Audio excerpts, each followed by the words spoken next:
The Xbox Showcase expectations are heating up in the wake of some tweets from Aaron Greenburg as he responds to people asking questions on Twitter. People are combing over images, looking at his Instagram, looking at videos, and analyzing. Are there hints? Are there clues about just what will be at the showcase? I previously stated after the PlayStation Showcase that Xbox could really leverage the vacancies in that showcase and drive home things to make their event stand out. A few tweets from Aaron Greenberg seem to indicate that Xbox plans to do just that, really set themselves apart, do the things that PlayStation didn't do. And I want to walk through all the games that I think will be there. I'm going to shoot down some games that I do not think will be present. Will we get any updates on Game Pass? So I put all that information right here at the beginning of the video so you don't have to go searching for it. Make sure you hit subscribe and the bell button so you don't miss my content. I discuss it with the live stream after I go through the opening monologue.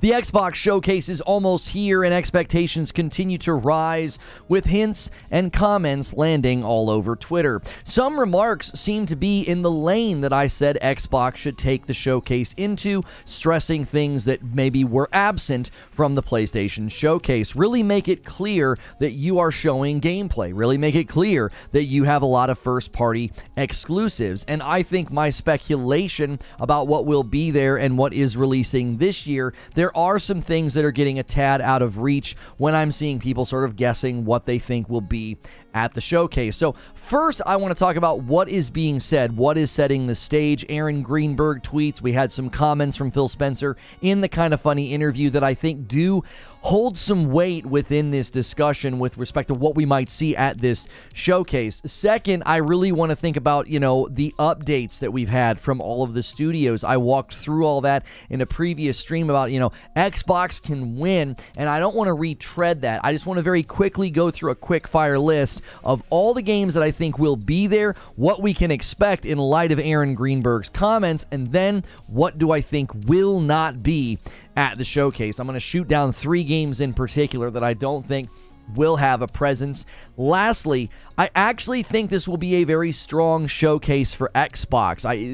They sort of have been waiting, I think, to kind of have their comeback moment, especially after last year, really not landing where they wanted, not just the showcase, but the game delivery and the cadence. Now, keep in mind, we will be co-streaming the Xbox Showcase on Reforge Gaming. That's my live streaming channel. If you're watching this live, you're awesome. If you're watching the re-upload on Rundown, you're the best. Make sure you're subscribed to Reforge Gaming to watch those things together, all the Summer Game Fest festivities. So first up, setting the stage, okay? At one level, I think Aaron Greenberg is excited about the showcase, but I do think some of his messaging was a little mixed, okay? Because he did say the following. He said, 7 days until our first ever double feature, roughly 2 hours of nonstop games, and Starfield. So it's obviously exciting. Everybody, wants a showcase to do very well. I know there's people who cheer for showcases to do poorly. I want all the showcases to be awesome. They're fun to cover when they're exciting and not when they're disappointing. It's fun to have games to look forward to. It's fun to have games to talk about and to play, and I think the longer we wait sometimes for announcements and things to happen, the expectations can start to sort of get even higher. He did start replying to this tweet, though, talking about things that you could expect, and I could definitely tell he had PlayStation in mind with some of his responses. The first question he answered was sort of highlighting what we can expect from the trailers. One of the main criticisms of the PlayStation Showcase was the first-party showing was very lacking, and then 3 of the 4 first-party trailers were just CGI announcements. I have spoken out against this. I've said, listen, I don't think a showcase is the time for that. I'm okay with CGI announcements if they're in smaller amounts, or really, I think they're better served to happen before the showcase, because the showcase is supposed to show stuff, right? So he said the following: none of our first-party games in the show are full CG trailers. Everything is either in-game footage, in-engine footage, or in-game footage with some cinematics. Each of our trailers will be labeled so it is hopefully clear for fans. So at one level, I like the energy here. I love the pushback of being like, we're not going to do CG trailers. I don't really mind them. I think you can have some. I think there might even be 1 or 2 in the Xbox Showcase. Maybe they won't be first party according to him, but we need to be careful here. He did say in-game footage, but then he said in-engine footage.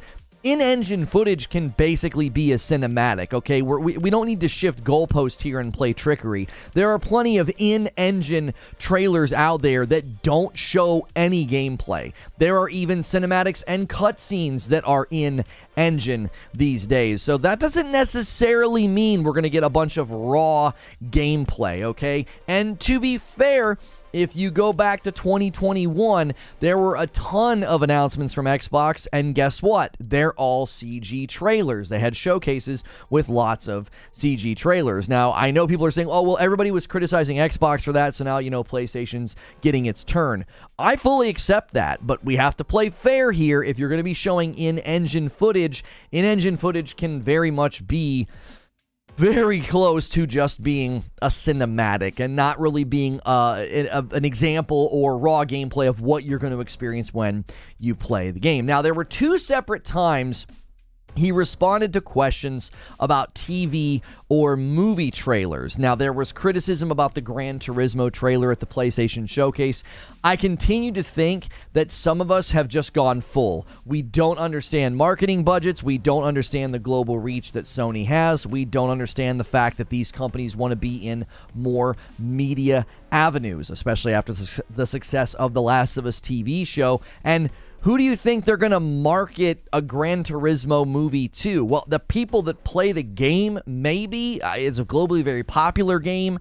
If they were doing a Forza movie, I would expect to see a trailer for that, but he says no. He says, quote, "Can confirm there will be no movie or TV show trailers in our game's show." Well, first and foremost, after the embarrassment of the Halo TV show, I wouldn't want to show it either. I mean, let's be honest, if we're going to really compare performance here, being like, oh yeah, we're going to peacock here, we're not going to show any TV or movie trailers. Listen, if Halo would have done really, really well and you were on the cusp of Season 2, it would be there. Let's not be stupid about this. Lots of money is spent on these shows and movies. Lots of money is spent on the marketing. And a huge portion of the audience that would be interested in the movies or the TV shows are watching these showcases. It doesn't really cause you physical pain to watch a trailer for a show based on a game on the system that you're interested in, right? So I don't expect this from Xbox. I actually think if you look at The Last of Us show, it was celebrated as an announcement, and now all of a sudden we're turning sour on TV shows and movies in these showcases. I don't really understand that.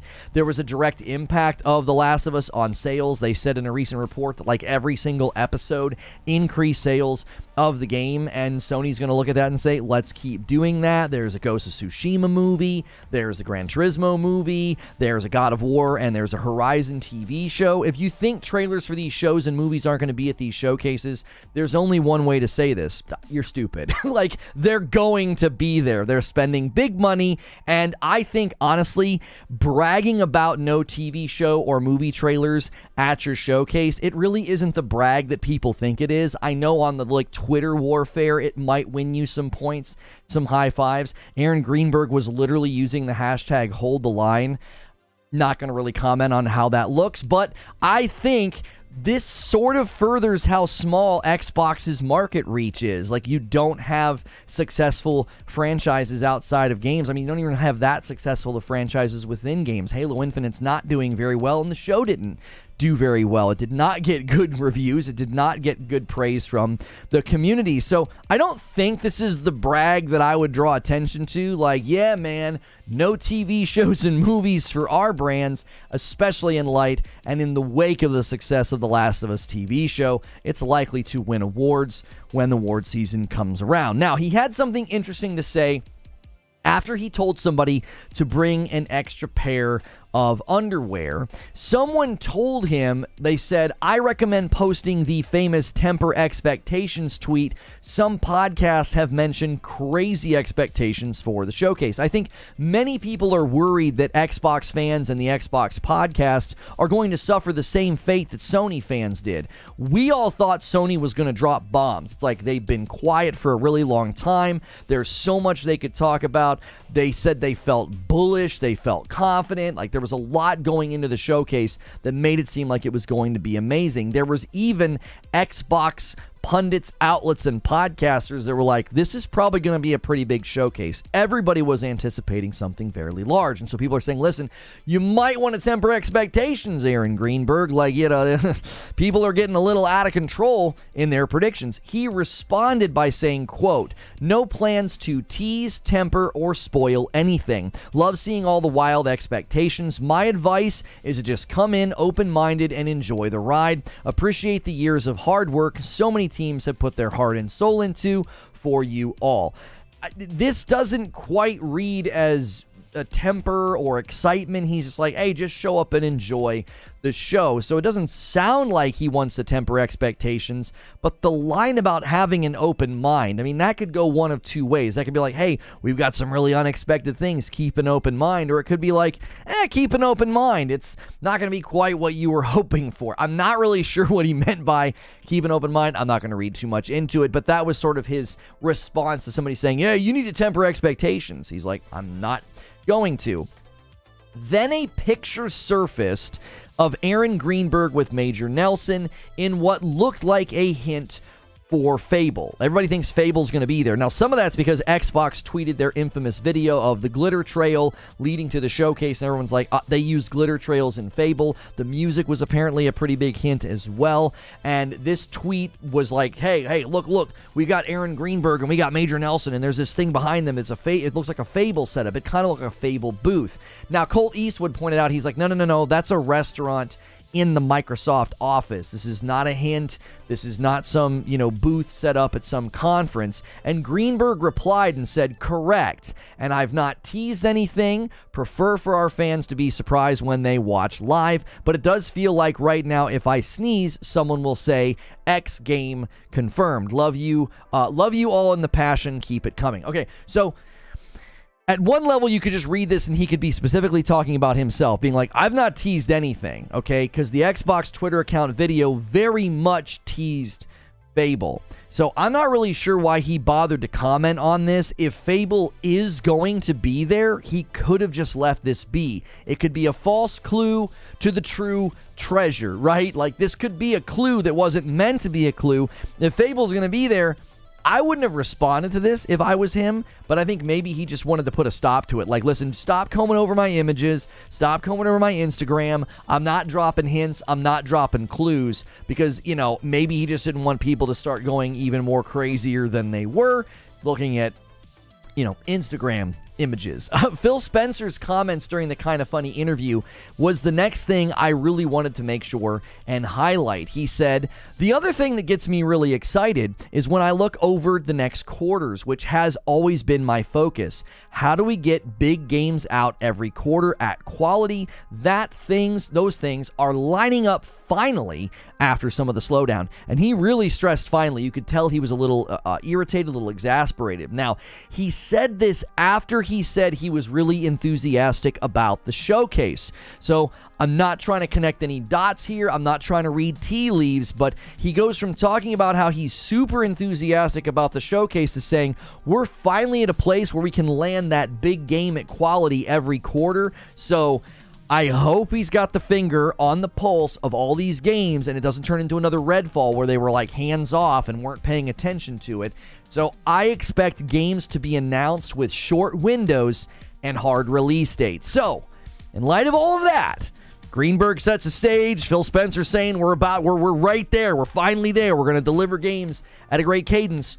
What do I think we will see at the showcase? Now, before I list the games, I would like to see gameplay on the Series X. I know I'm probably not going to get that wish. I reacted to a Doc Dark video. He talked about the showcases versus each other. If you've not seen that video, it's a great video. I give him some grief.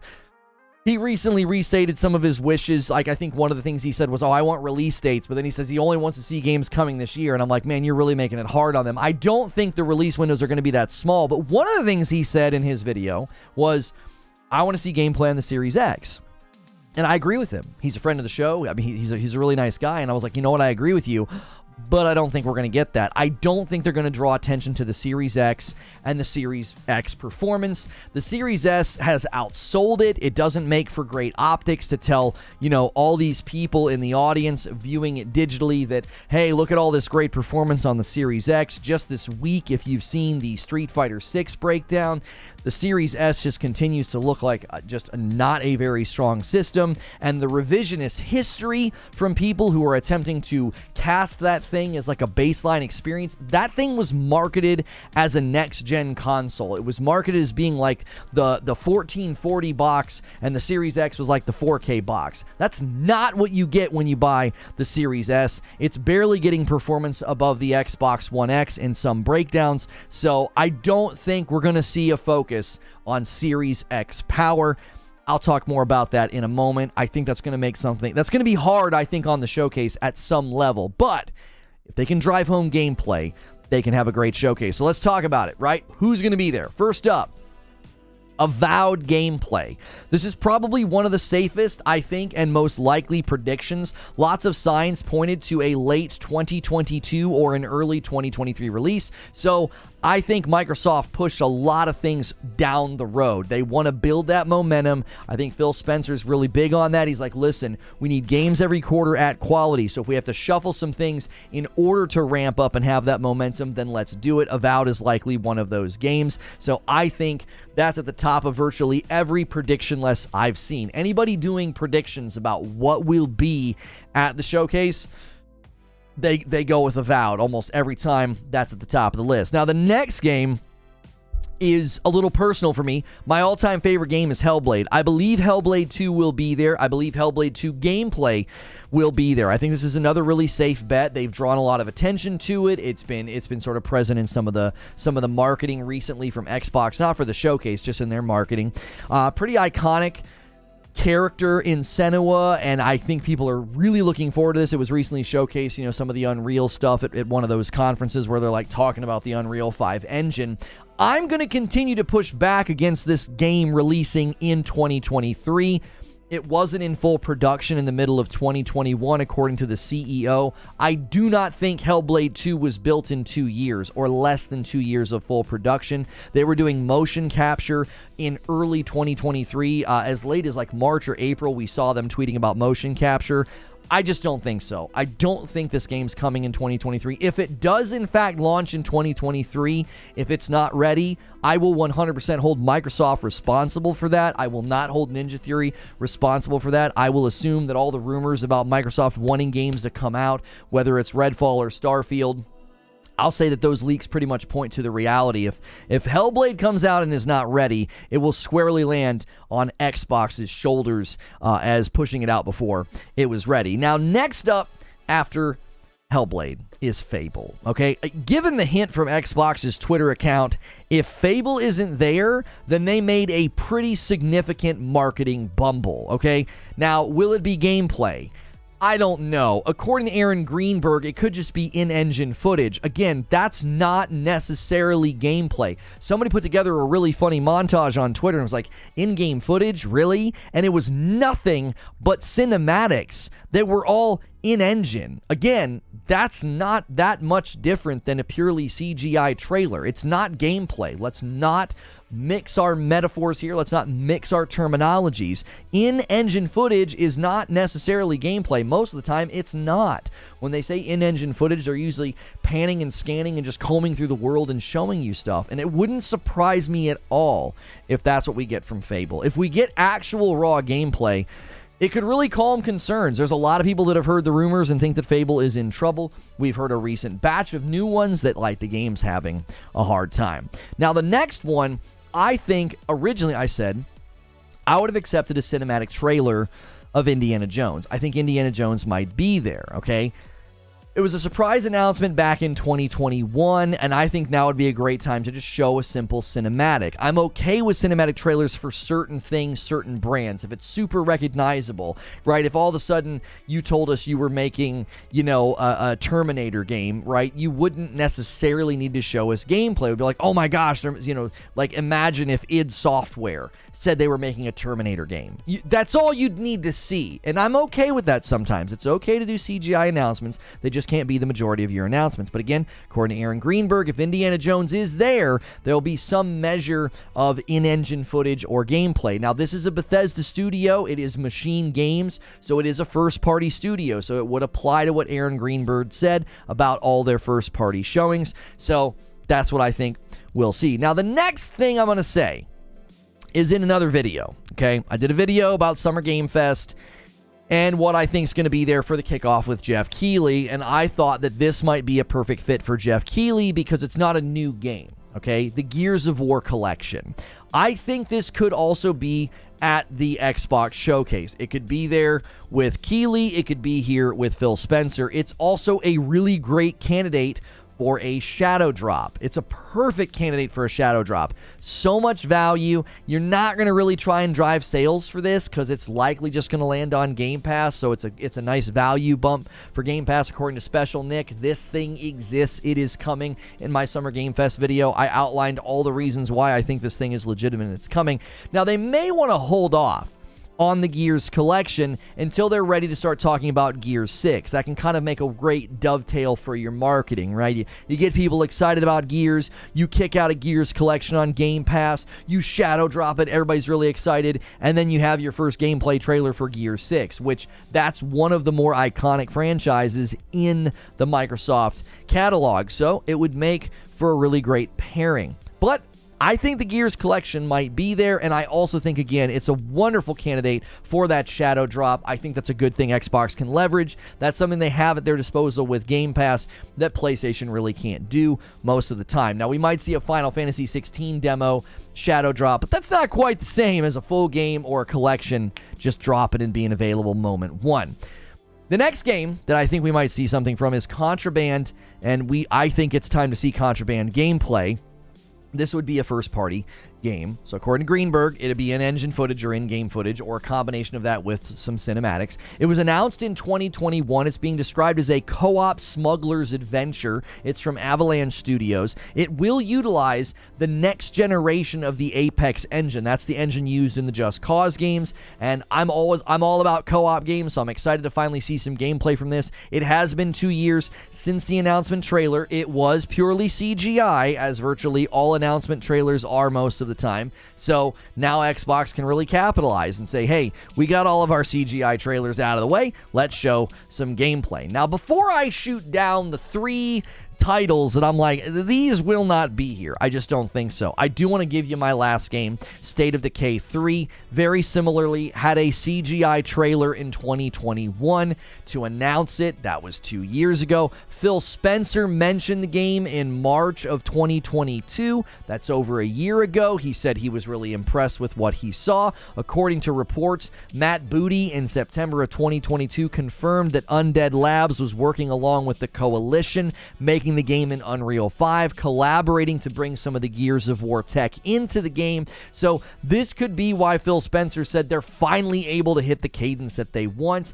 Games announced 2 years ago could be 1 or 2 years away, and they could start dropping those release windows. Now, that window would allow them, I think, to have some release dates, and Xbox, though, may be gun-shy to have release dates if those release dates are not close and if they're not locked in. It'll be interesting to see how many of these games show up and how many have hard dates. But what won't be there? What's not getting to dance on the dance floor? First, Halo Infinite. I do not think Halo Infinite will be there. Season 4 Infection is starting June 20th.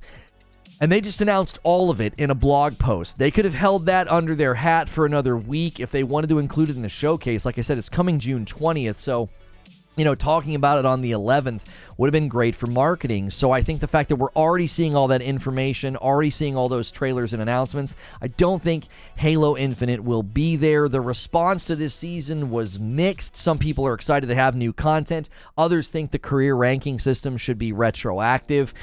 Given that this hits on June 20th, I could see a simple trailer spot for it. Just a Halo Infinite Season 4 trailer somewhere in the showcase, but that's probably it. it. I don't think this game, the state that it's in, I really don't think its history means that it's worth bringing to the main stage. There's a lot of revisionist history about Halo Infinite. Oh, it was a great game. They just failed to deliver content. It wasn't a great game. It launched missing features. A lot of the reviews were giving it 9s, but then when you read the reviews, they took issue with missing features, a non-impactful open world, not that iterative or evolutionary with respect to the gameplay. So it was a solid and good campaign, but it was lacking features. And then the multiplayer launched in a beta. It was buggy. It was messed up. It was also missing features. They have since scrapped features. So I don't know why there is this revisionist history. I've seen revisionist history about the Xbox Series S, and now we're seeing it with Halo Infinite, acting as if there were glory days for Halo Infinite or something. I covered the game extensively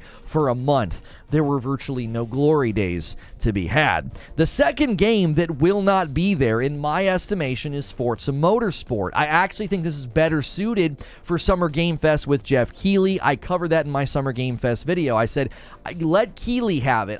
Given Phil Spencer's attitude during the Kinda Funny interview, I can't see him wanting something on the stage that represents a broken promise from last year. And I would agree with him if that is his attitude. Look, I'm not walking out on stage to talk about something that was already in the Developer Direct. It already had its moment during Developer Direct in January, and it's supposed to be out already. I'm not walking out and talking about that game. Like, if I was Phil Spencer, that's what I would say. Nope, you had your time in January at the Developer Direct, and you're supposed to be out already. You don't get main stage treatment when that's what's going on with your game. I think they hand it to Jeff Keighley. The third game that I can confidently say will not be at this showcase is Perfect Dark, okay? According to reports, they lost their creative director, they lost their director. Estimates are that half of the staff is now gone. The game also was since rebooted. This allegedly all happened in 2021. According to LinkedIn, around 34 people left, so we're looking at a fairly small team. I wouldn't expect to see Perfect Dark at the showcase, and I really wouldn't expect to see Perfect Dark anytime soon. The last thing I will say, this has nothing to do with games. I would expect some big updates for Game Pass. They need to lay the groundwork now because I think they're going to have to increase the price of Game Pass later this year in 2023. I've continued to say that they can increase the value of Game Pass in conjunction with when that price increase comes. Everybody's having to raise their prices, and if you can increase the value, that would be a great way to make it seem like, yes, you're paying more, but you're getting more. I think game demos would be a great way to sort of shift away from people never buying games. You would still get to try games. Listen to how people talk about Game Pass. They always talk about trying games. You can start to implement game demos that are only a part of Game Pass. You could implement and do better integration, I think, with ID at Xbox. There's tons of indie games all the time coming out. They could have their own section on Game Pass, and again, I think those would be better suited to be game demos to foster purchase of those games. The really good standouts would likely be games that get bought. And in the same vein of fostering an ecosystem of purchase, I've continued to say, give people on Game Pass a week of early access if they buy the game. So you could buy the game with your discount, because you get a discount with Game Pass, and then you get in a week early. I think that would work. It's already working with people that want 72 hours or a couple of days early if they pre-order, if they do the deluxe edition. That's already working. Weave that into Game Pass. Make that a value of Game Pass, and I think you'd see a big bump in people subscribing to Game Pass and probably a big bump in people paying for games, since that's been a continued struggle on that platform because they don't really promote buying games, they promote Game Pass. After it's all said and done, I think it's clear that Microsoft and Xbox can capitalize on the Sony showcase. Aaron Greenburg, at the very least, seems to be leaning into this aspect. Given how many CGI trailer announcements are now years behind Xbox, they can have a very strong showcase of mostly games and gameplay, especially if they can combine that gameplay footage and the in-engine footage with hard release dates. And much like Phil Spencer, I hope they can finally nail their game cadence and make good on their promises. So let me give you my thoughts and my conclusion. Aaron Greenburg and Xbox are obviously setting the stage for a very strong showcase. At one level, they should be careful after last year, but also after the PlayStation Showcase, they should be careful. The internet squabbles over these two companies don't really represent the majority of the general public and the people watching these showcases. All of you guys that fight on Twitter about these showcases, you kind of look silly in the grand scheme of the public, in the grand scheme of the market. Nobody's doing what you're doing, okay? It's important, I still think, though, it is important to rebuild consumer confidence. It's good to rebuild the brand right now. They haven't been in the greatest spot, and the hardware sales are indicative of that. A big slowdown. Things don't look good for hardware distribution for Xbox this generation. To be honest, I'd actually rather have a weak showcase than one riddled with broken promises. Like, I was super disappointed in PlayStation Showcase, but I'd rather walk away from a showcase disappointed than spend 12 months watching all the promises not come true practically. So hopefully, Microsoft doesn't repeat last year's showcase. The second thing I want to say, with the big push for gameplay and release dates, that's what gamers want, Xbox has a tall order to fill. It's a lot. If you have a lot of trailers that are in-engine footage, that's barely a hop, skip, and a jump from CGI. You're not going to look so hot walking out and kind of peacocking about gameplay, and then you just show a bunch of in-engine footage that's not gameplay. Some cinematics are even done in-engine in games these days, so I hope they don't lean too heavily on that. The average viewer will still feel like they didn't see gameplay, okay? You can move and shift goalposts, like, well, we showed you in-engine footage. It wasn't a cinematic or it wasn't CGI. Nobody's going to care if they didn't see actual raw gameplay. Somebody running around. I want to see the HUD. I want to see the UI. I want to see somebody playing. I don't want to see your in-engine camera swoops, okay? We all know you can make impressive vistas and have really nice graphics. That's a given these days, honestly. So we want to see the gameplay. It'll also be interesting how they couch gameplay, okay? Just this week, Street Fighter 6, the noticeable differences on the Series S are making headlines. The revisionist history about the Series S being a baseline model being compared to the Switch and the Steam Deck, this is laughable. You can't revise history. Go back and read the marketing about the Series S. That console is not making good on its promises. It's barely a next-gen console. And everybody bragged about it and said, oh, it has more 120 FPS games than the PlayStation. And now Street Fighter 6 looks like Clay Fighter. It just doesn't look like a next-gen game. Blaming devs is hilarious, and it's just another fanboy trope rather than thoughtful analysis of what's going on. Here's my conclusion. Xbox is honestly still in a tough spot as a brand.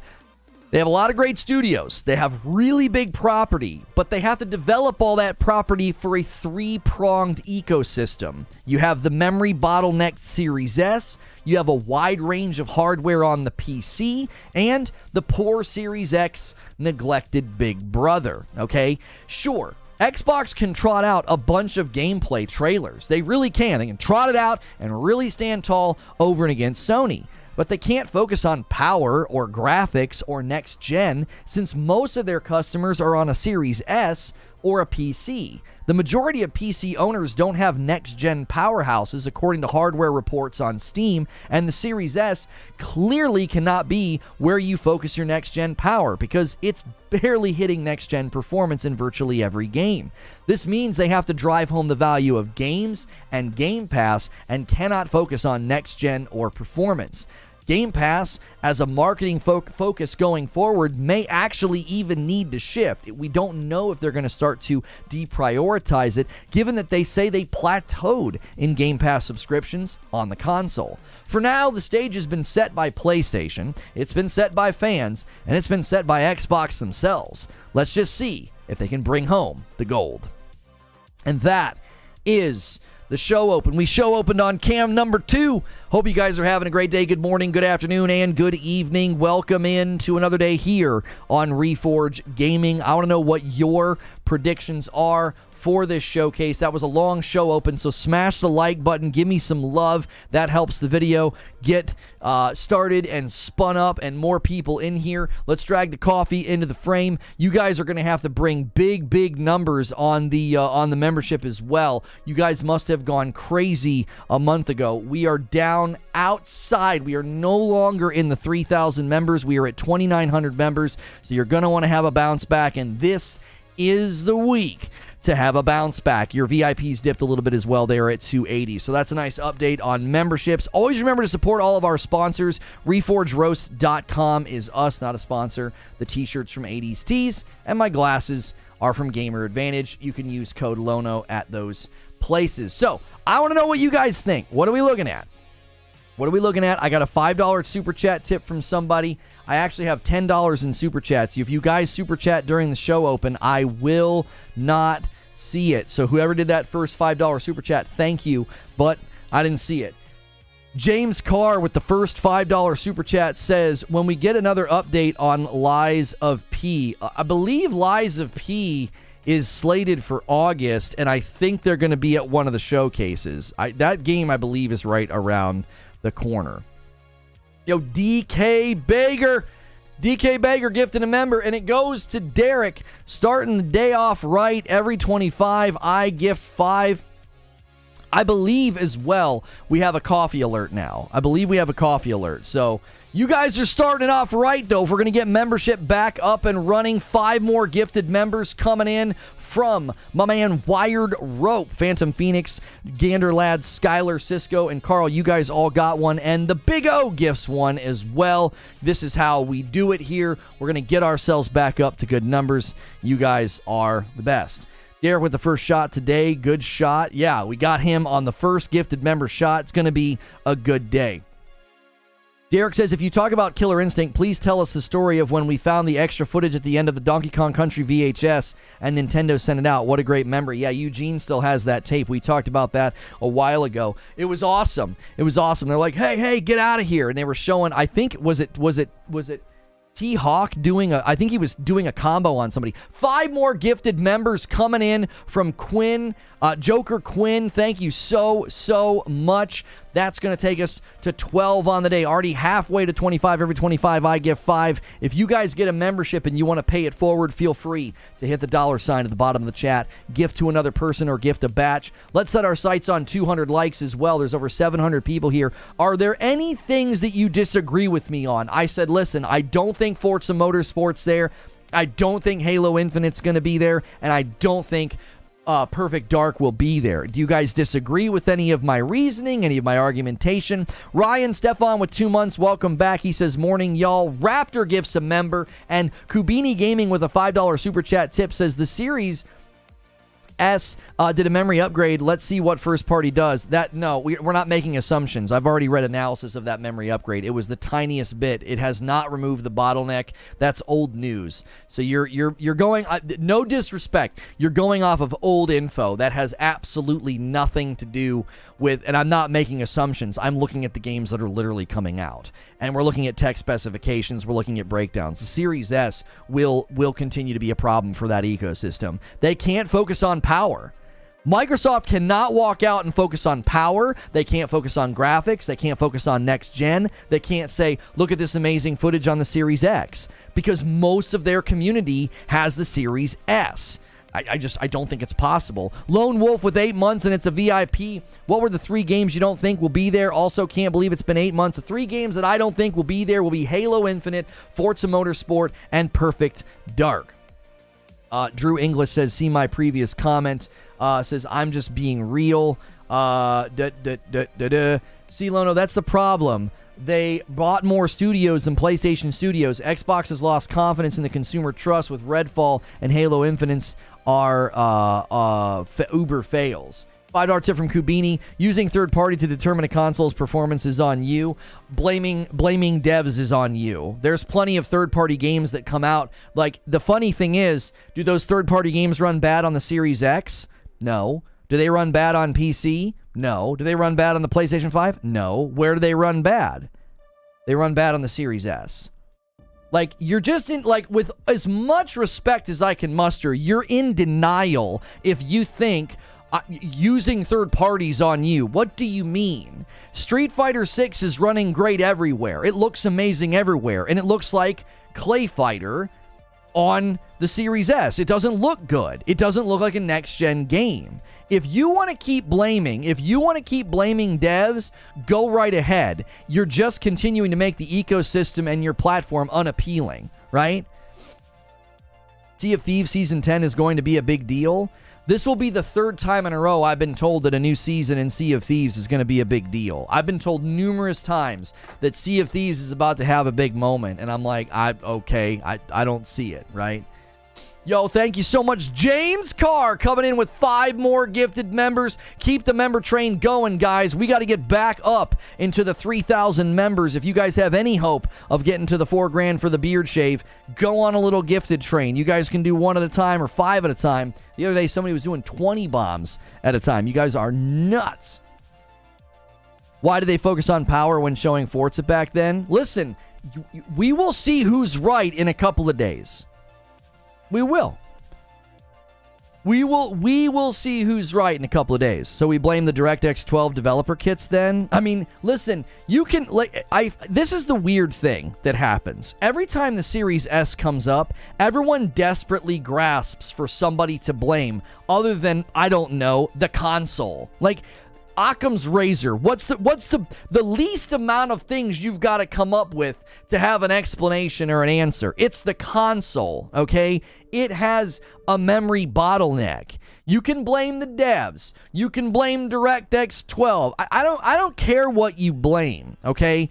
I don't think at the Xbox Game Showcase 2023, I do not think that they will be showing off power and talking about power in next gen. I don't think so. The tools are coming. Yet wait until. That's right. We're 3 years into the generation and the tools are coming. Okay. Why do you think that? Who has said that? Why do you have confidence in that box? Why? It has less memory in it than an Xbox One X. Do you understand how bad that is? I think people take it personal. It's like you bought it because that was what was available or that was what you could afford. And it's like, oh yeah, it's totally fine. They'll fix it. The tools are coming. Your argument is flawed. If other studios can make Series S look amazing, then it's the devs' fault. Look at Diablo 4. I'm trying to be respectful. I really am, and I'm trying to be nice. But my gosh, the self-own in that sentence. Look at Diablo 4. You think Diablo 4 is a tour of next-gen performance? It is a top-down isometric dungeon crawler. Like, I'm trying to be nice about this, but it's tiring listening to people make really bad arguments to defend the Series S. Like, it looks terrible in virtually every tech breakdown of every game. There's not a single game that you can go to that looks good on the Series S when compared to its big brother. Diablo 4 runs on the Switch. Like, it's a top-down isometric dungeon crawler. It's not some big giant tour de force of next-gen performance. It's not even really considered a next-gen game. It's on every platform. It's literally on every platform. Next gen is more than malleable term. What do you expect for the price? There it is, revisionist history. What do you expect for the price? I expect what they marketed. They marketed that thing as a 144060 box. The revisionist history on the Series S is so ridiculous.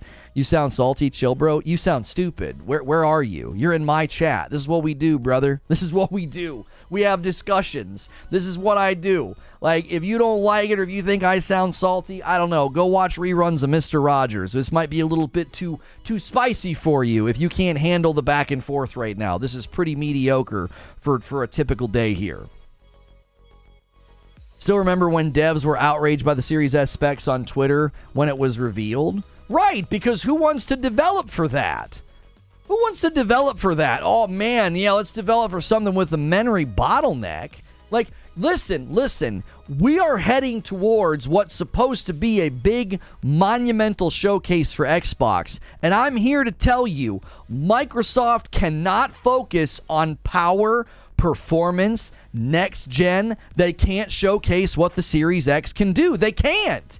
They can't do it. Their own games don't look that impressive over there. Doc Dark's in chat. He says, I agree with you, Lono. They said the only difference was supposed to be resolution. They flat out lied to us. The man himself leans heavy Xbox. He bleeds green, and even Doc Dark agrees with me. The marketing of the Series S was not, what do you expect for the price? It's a baseline model. It's basically old gen. Who said that in the marketing?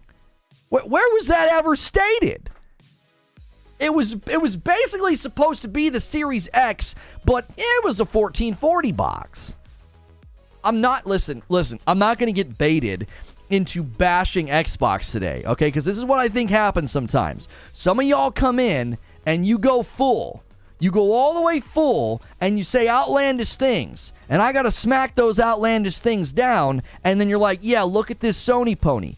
My entire opening monologue was, this can be an amazing showcase. I think it's going to be a stronger showcase than PlayStation's.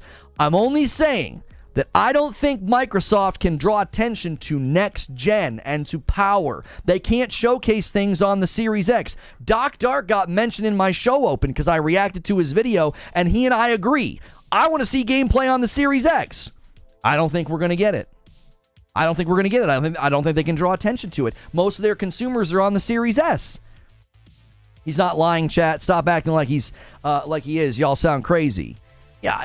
Oh, they said up to 1440. Oh my gosh. I'm not doing the Series S thing with you today. I'm not doing the revisionist history. Some of y'all go so full that you basically lie. You basically lie about the Series S, and I'm done dealing with it. I'm not going to debate it with you. We went back. We looked at the blogs. We looked at the marketing. The Series S was marketed as the 1440 box against the 4K box of the Series X.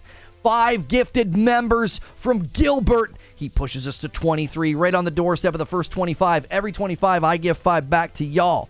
Doc says, there's plenty of things I don't agree with Lono on, but this is facts. The Series S was supposed to be the 1440 box. Thank you. John Always with 21 months, and it's a VIP. Never go full unless it's VIP. That's right. And listen. This isn't hate. That's what they said, 1080 up to 1440. Mo, no respect intended. You're lying. That's not what they said. What you're saying is a lie. They never said that.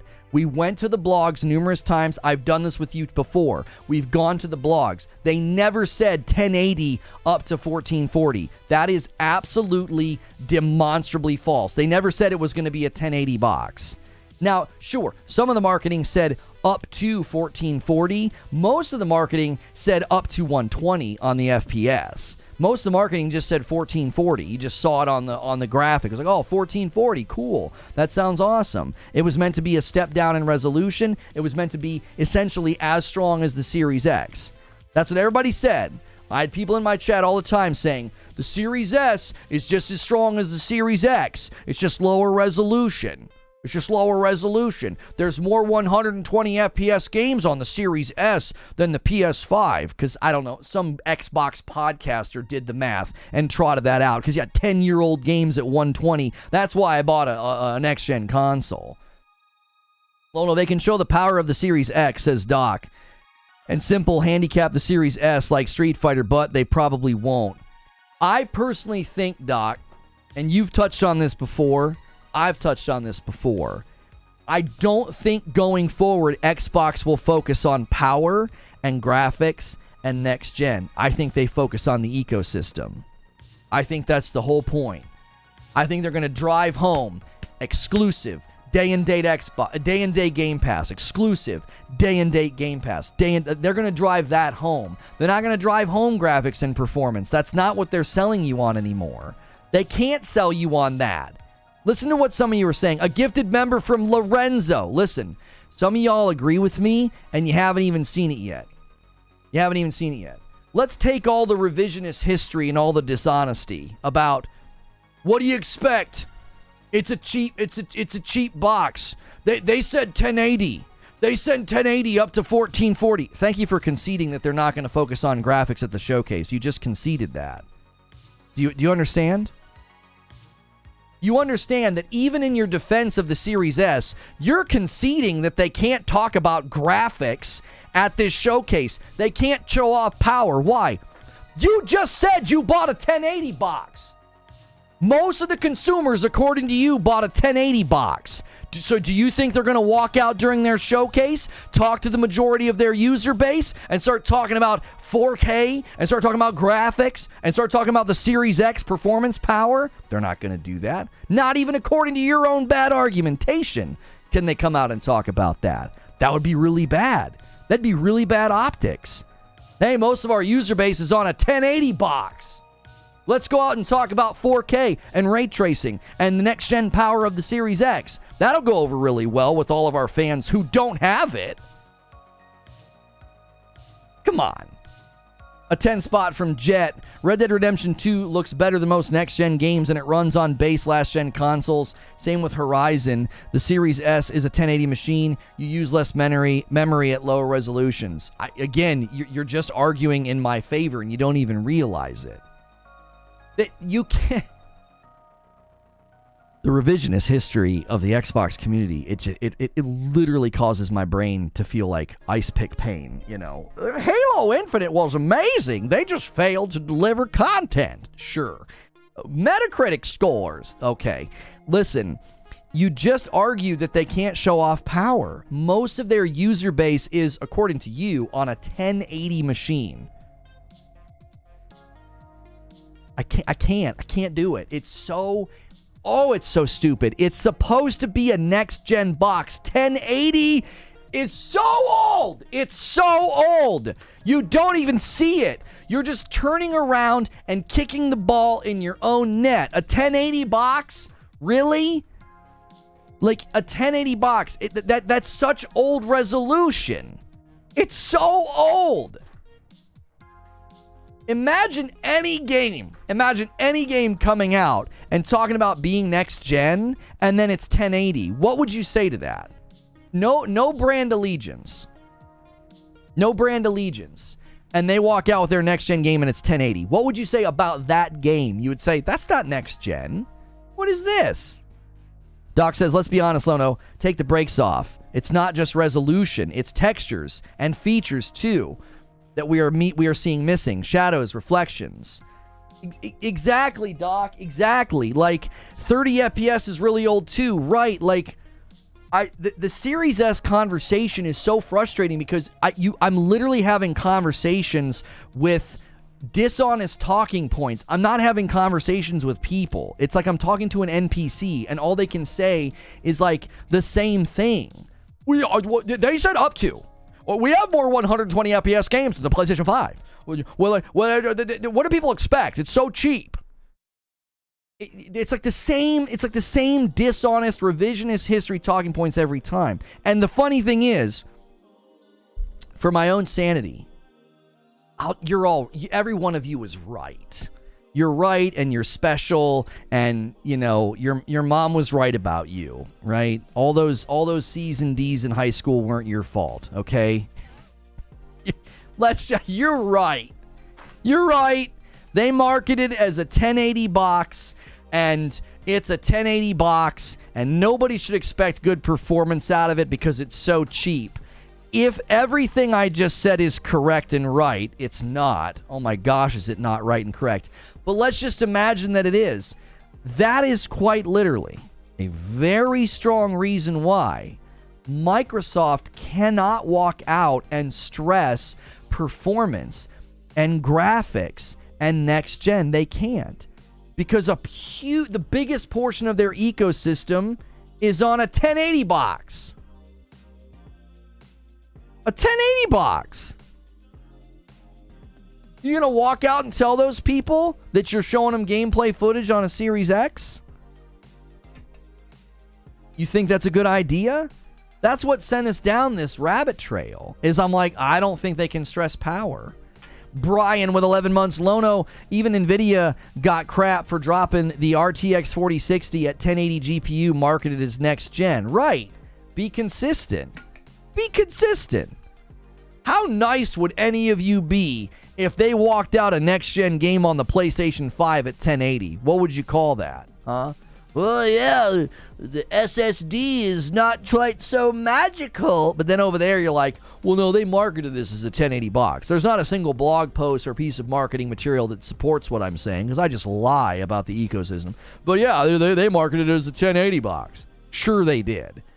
They got a bunch of people to buy a box with old gen resolution. You're right. Why show the Series S? Oh, no. No.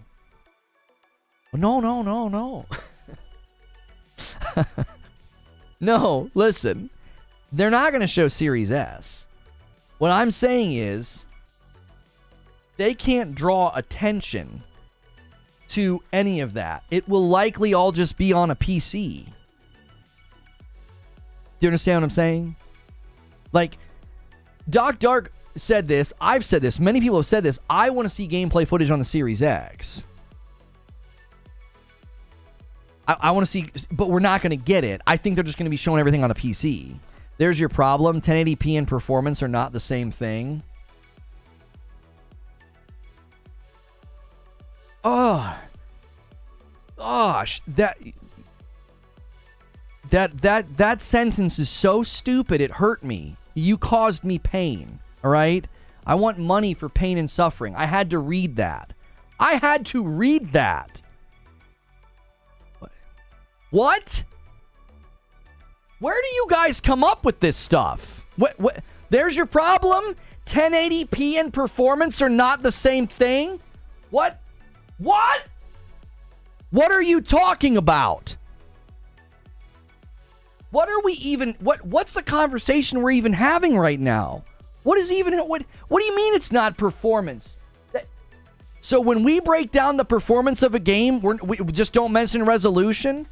It looks awfully blurry, Ted. What's going on with performance? Oh, that's just the resolution. That's not performance. No. Look at the frame rate. Yeah. Look at the frame rate. Look at the load times. Ted, it's running at 900p. The performance looks terrible. Oh, no. Resolution's not performance. I just create arbitrary categories. It's called the fallacy of special pleading, and it makes me feel better about a box that I bought, and it's weaker than we all expected. What the heck? What in the world? $5 tip from Mr. Hall. The reveal trailer says 1440, not up to. FPS is up to. They completely missed the mark. Yeah, you know, it's funny. I conceded that earlier, but you're right, Mr. Hall. People just lie. If you come, you're just lying. They never said up to 1440. The FPS was up to 120. I saw the image this morning. You're just liars. Oh, no, they said up to 1440, Lono. They said it was a 1080 box up to 1440. Let me ask you something. Is it exhausting lying all the time for a corporation? Like, is it tiring to just lie? It's liberating to just tell the truth. Just tell the truth. Just straight up lying. What? 2 gifted members, one from DK Bager and one from Raptor. DK Bager's the agent of chaos. He rolls us over the 25. That means we press on to 50. You guys must have gone crazy a month ago, because we're down in the 2900s. Yesterday we had 3,600 members, so we must have had a huge day a month ago. It's about bashing Xbox again. Let's not talk about the showcase. No, I tell you what. I'm on to some of you. I know what you do. I spend 30 minutes talking about the showcase, all the games that I think will be there. I talk about how I think this is going to be a really strong showcase for Xbox. And I say, I don't think they can draw attention to the Series X. I don't think they can draw attention to power in next gen. And what do? I spend 20 minutes engaging with dishonest liars. And then what's that do? Look at this Sony pony bashing Xbox. You're pathetic. I mean that. Heartfelt. The people that come in and do that, you're pathetic. What a pathetic thing to do. Like, I'm going to come in, completely distract from the main subject, and then I'm going to blame the host because I came in and spoke like a dishonest NPC about the Series S. We're going to ignore 30 minutes. We're going to ignore a litany of games listed. We're going to ignore all the things that this showcase can do better than PlayStation. I'm going to bait this guy into arguing against things that I know are false. Like, that's what's the most frustrating about it is you know you're lying. You know you're misrepresenting the Series S. You know you're lying about what they said so that you can craft some narrative. Craft some narrative about like, oh yeah, this guy is just such a Sony pony. What? How? By just speaking factually about the Series S and how I don't think they can talk about next-gen power. I literally think they have to focus on the ecosystem. They have to focus on Game Pass. That's a huge advantage that they have over Sony. But it gets turned into just bashing Xbox. I'm not bashing Xbox. I'm saying this is what they did to their ecosystem. And going forward, that's what they're going to have to do. That's what they're going to have to do. They're not going to be able to press the, oh yeah, next gen. All the time you say everything good for Xbox, you say 5 things against. But I haven't said anything against Xbox. I said, this is how they set up their ecosystem. This is how they set up their ecosystem. They set up their ecosystem with a weaker box.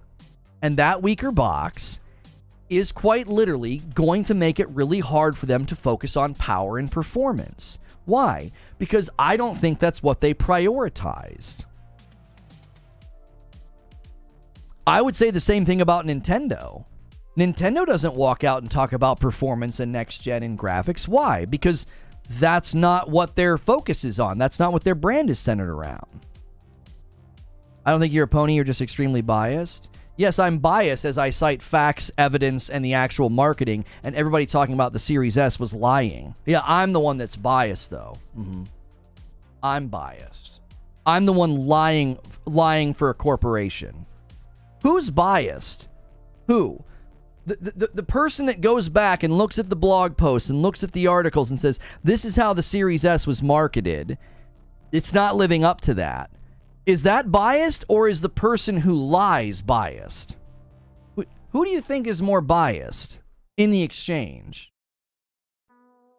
Your entire monologue was BS. It was like the biggest pony in the world trying to water down the Xbox showcase.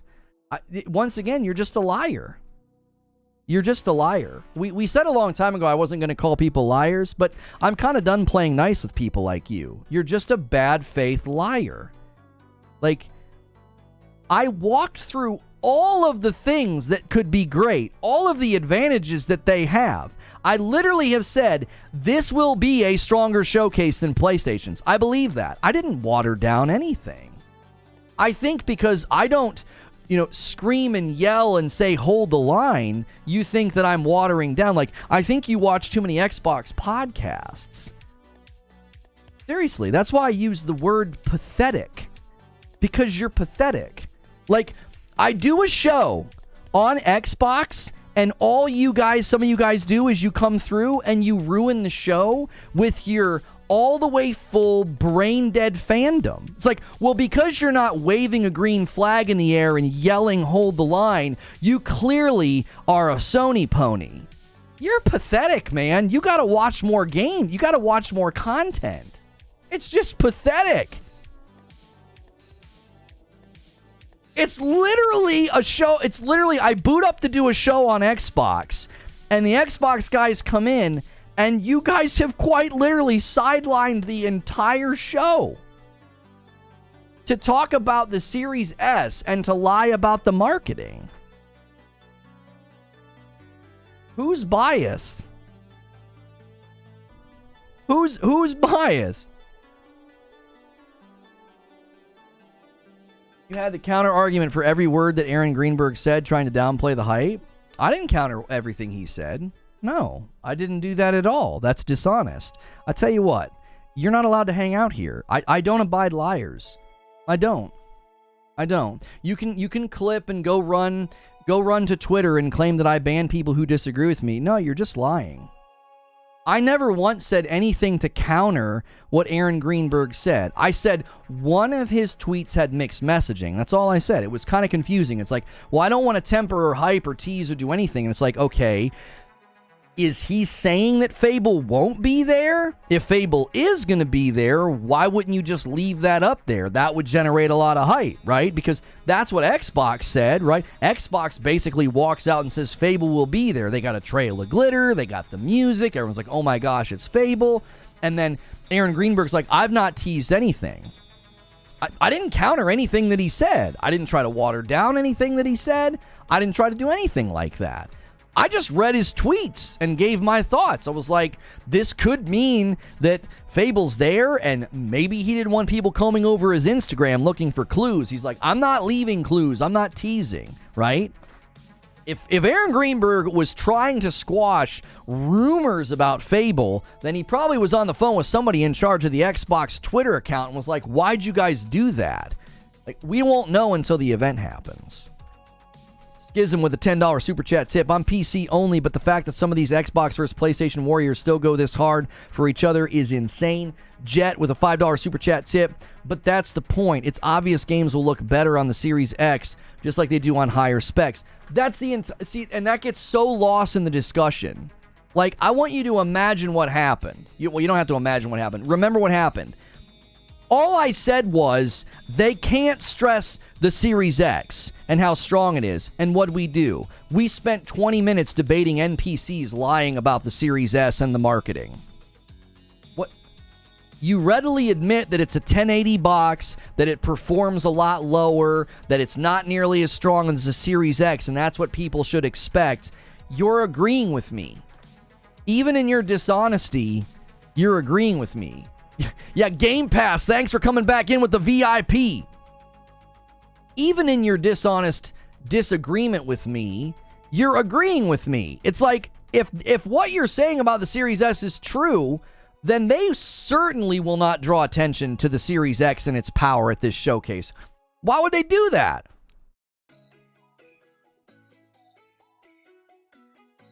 That's the problem with podcasters like you. You always got to answer to everything. If people are being negative, just ignore and don't respond to them. With all due respect, don't tell me how to run the show, and disagreement's more entertaining than everybody sitting around agreeing.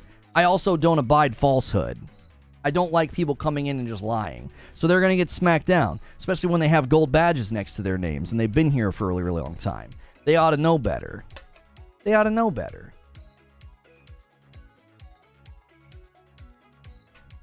1080 website says 1440. Right, Anbu. Like I said, they're liars. They come in and they disrupt the show with lies. And a handful of them are probably going to spend their last day here because I'm kind of over it.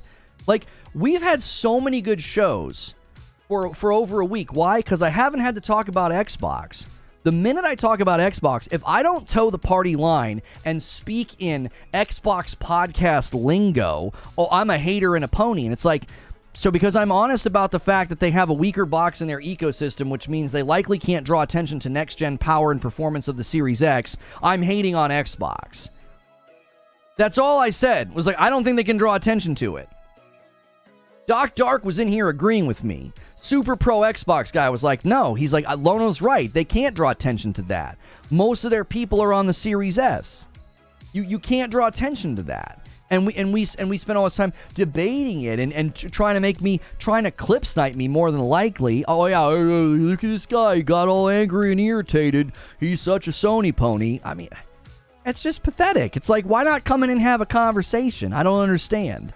Why not come in and talk about the games that you think will be there? Debate me on the games I think won't be there. I don't think Halo will be there. I don't think Forza Motorsport will be there. And I don't think Perfect Dark will be there. Let's talk about video games.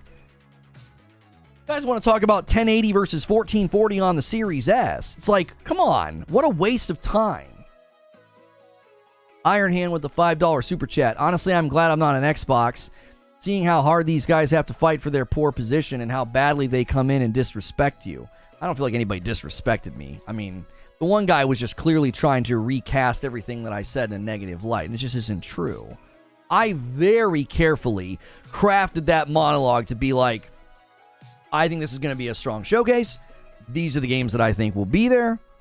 This is why I think they will be there. This is why I don't think they will be there. I gave you timeline on announcement, timeline on trailers, right? Timeline on when we're likely to see gameplay. I think they're going to have to stress release dates because I don't think they're going to want to have the same run-in of what they did last year where they were like, oh, you'll get these games in the next 12 months. Motorsport has to be there with a release date. I think I think Motorsport will be during Summer Game Fest, Sinos. I think they're going to give it to Jeff Keighley. Listen, if I'm Phil Spencer, listen to his attitude in that Kind of Funny interview.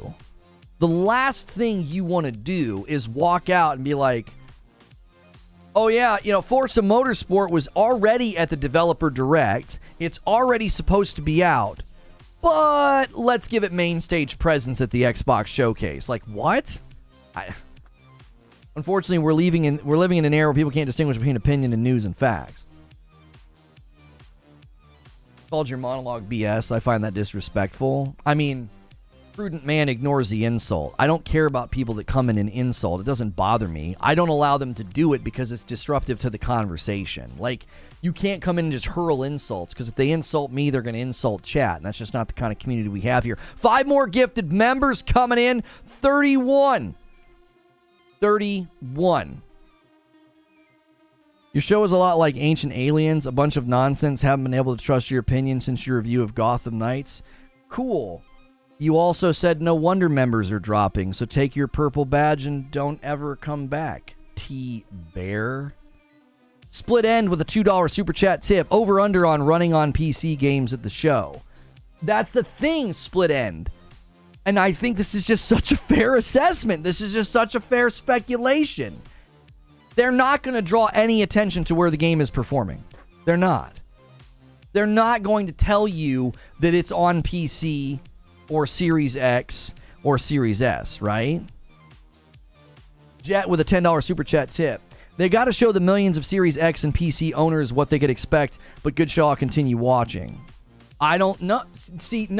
I think I don't agree with that, Jet. I don't think they focus on what Series X and what PC owners and what Series S owners, they don't want to do that. You're all in the ecosystem. That's the focus. If they start saying, oh, we need to target our Series X owners and our PC owners, I don't think that works because I don't think that's what they want to do. They want to focus on the ecosystem, Game Pass, Play Anywhere. I don't know if they're going to mention xCloud just yet, but I think going forward, you'll see Game Pass, xCloud, Game Anywhere. It doesn't matter where you play. Like Gamescom, they showed off Game Pass on a Samsung television. I think that's the thing they want to do going forward. I don't think they want to drill down in and be like, oh, the Series X and the PC owners can expect this performance. I don't think you're going to see that from them. That's obviously just a prediction. That's not hate. I just don't see their marketing being the same as like when, Sony does a blog on the next-gen performance of Spider-Man. I don't think you're going to see that kind of marketing from Xbox. I don't think that's their focus. I think that's a fair take.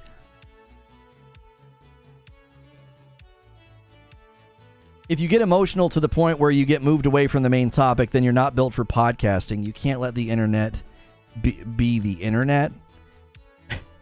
Imagine having a purple badge and watching me for as long as you have and telling me I'm not built for podcasting. The lack of self-awareness. Some of you guys are just really showing your true colors, and it has nothing to do with the badge next to your name. It has everything to do with your character.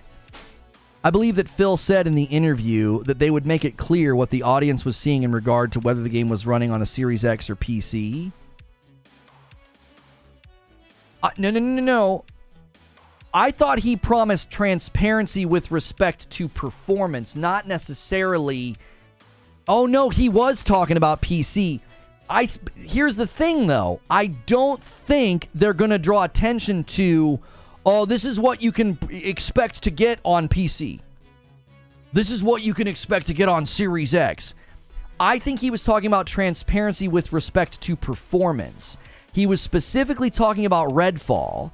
And Redfall, we saw 60 FPS everywhere, right? Because it was PC. I don't think he was saying, oh, we're going to tell you if it's PC or if it's Series X or Series S. I think you're looking too far into what he's saying. I don't think that's what he meant. I think what he meant was we need to be transparent about what we're showing. Because Redfall, they kept showing gameplay footage on a PC. Don't you remember when I pointed that out in the one gameplay? Like a Steam achievement popped up. And I was like, what the frick? I'm watching Steam? It's an Xbox game. What's going on here? Just play the clip. I mean, I'm not going to try and pull up the clip and play the clip because it's a super long interview. If somebody wants to find the direct quote, we can certainly interact with it. I didn't prepare to engage with that this morning because I'm telling you, he was specifically talking about transparency in what they're showing, not like, oh no, we're going to let you know this is Series X, this is Series S, this is PC. I don't think that's the focus of what they're showing us. I'm fairly new, but I like Lono. He's definitely one of the most level-headed and fair YouTubers. Yeah, I mean, we got sidetracked for 20 minutes on the Series S debate. We've done that before, and I called a stop on it. I was like, we're not doing this. Y'all that want to come in and sidetrack and disrupt the show with lies and dishonesty, go watch another podcast. That just isn't helpful. We're trying to have a conversation. I can't constantly have to fact check lies. It just doesn't work. It's not conducive to conversation. Can we address the elephant in the room? We need to look at the Xbox longevity. Phil Spencer hyped up Xbox Game Pass needs to be addressed in the showcase. Where are the AAA or AA games? Well, he addressed that in the Kind of Funny interview, Drew, and I included that in the show open. I said at the beginning of the show, Aaron Greenburg is setting the stage. He's kind of hyping up the show. And I said, Phil Spencer, in the Kind of Funny interview, he said he was really enthusiastic about the showcase. And then he went on to say that they're finally at a point where they're going to be able to deliver a big game at quality every quarter. Do you see? So I think in his mind, those two things are connected. I'm really excited about Showcase. We are finally at the point where we can deliver a big game at quality every quarter. I think those two things are interlocked. The Showcase is going to establish that.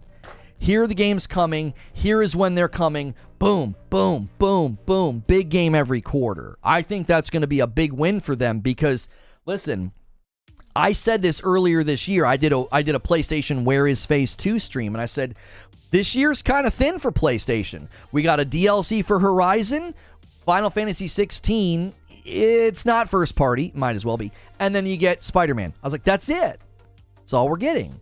And then PlayStation came out, and they did their little web thing, their webcast, and they said, expect 2 major releases a year or more. That's contrasted against Phil saying big game at quality every quarter. That's a difference. And if they can pull it off, they'll catch up. In 2 or 3 years, we'll add up this generation of first-party games and big launches, and we'll say, hey, man, Xbox's catalog's looking a lot better. They were a late bloomer. You know, the first 3 years were they were a little rough, but they picked up their momentum. Their studios started cranking out games, and they caught up. They caught up in the catalog count. I hope you're right. I think it was a PR move. Phil's candor and demeanor didn't feel like PR to me. He felt fed up. He was annoyed. He was like, I'm so sick of this. Let's just get games out. Let's just get games out to market. You know what I mean? Let's just get games out to market. We can kind of catch up here. This guy can't help but frame everything through the console war lens. I mean, we're comparing the two big systems and what they're offering and their showcases. That doesn't mean that I'm looking at everything through the console war lens. Like, you honestly think Aaron Greenberg just happened to tweet and reply to people about CGI trailers, one of the major criticisms of the PlayStation Showcase? You think Aaron Greenberg just happened to tweet about no TV show or movie trailers at their showcase? He tweeted that response twice, by the way. That was a major criticism of the PlayStation Showcase, which is brain dead. I don't know why you wouldn't show the Gran Turismo trailer at a PlayStation event. It's a movie based on property that PlayStation owns. I honestly just think people are stupid. They don't get it. They're like, well, it's video games. Yes, it is. And property underneath PlayStation is being utilized in television shows and movies, and they're going to show it. They did it with the Last of Us TV show, and everybody got excited because a TV show, oh my gosh, that's going to be amazing. Look at the cast they got. Oh my word, this is going to be amazing. And then every episode increased their sales. So Aaron Greenburg was being very intentional with his tweets. He's drawing a line and being like, we're not doing that. Yeah, and he hashtagged hold the line. So you think I'm only viewing things through the console war. Aaron Greenberg is out there specifically using hashtag hold the line and specifically targeting questions about, are you guys going to do this? Those guys over there did that. Are you guys going to do this?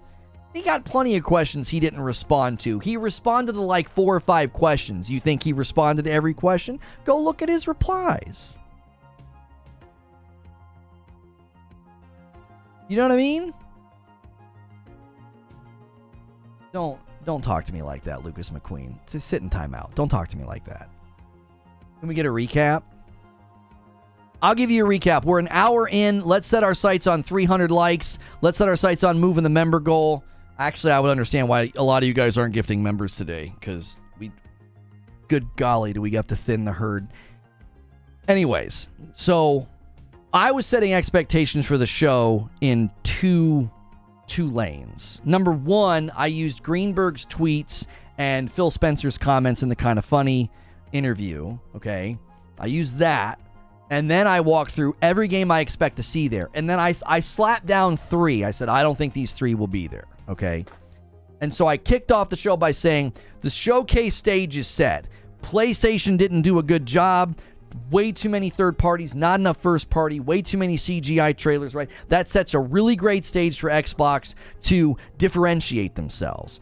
Aaron Greenberg seems to be indicating that that's what they're going to be doing. They're going to be differentiating themselves. They're not going to be doing CGI trailers. They're not going to be having TV show or movie or TV or movie trailers. Now, I did push back on this one thing. When he said they weren't going to have CGI-only trailers, he said that they will have in-game footage, in-engine footage, or a combination of in-game footage with cinematics, okay?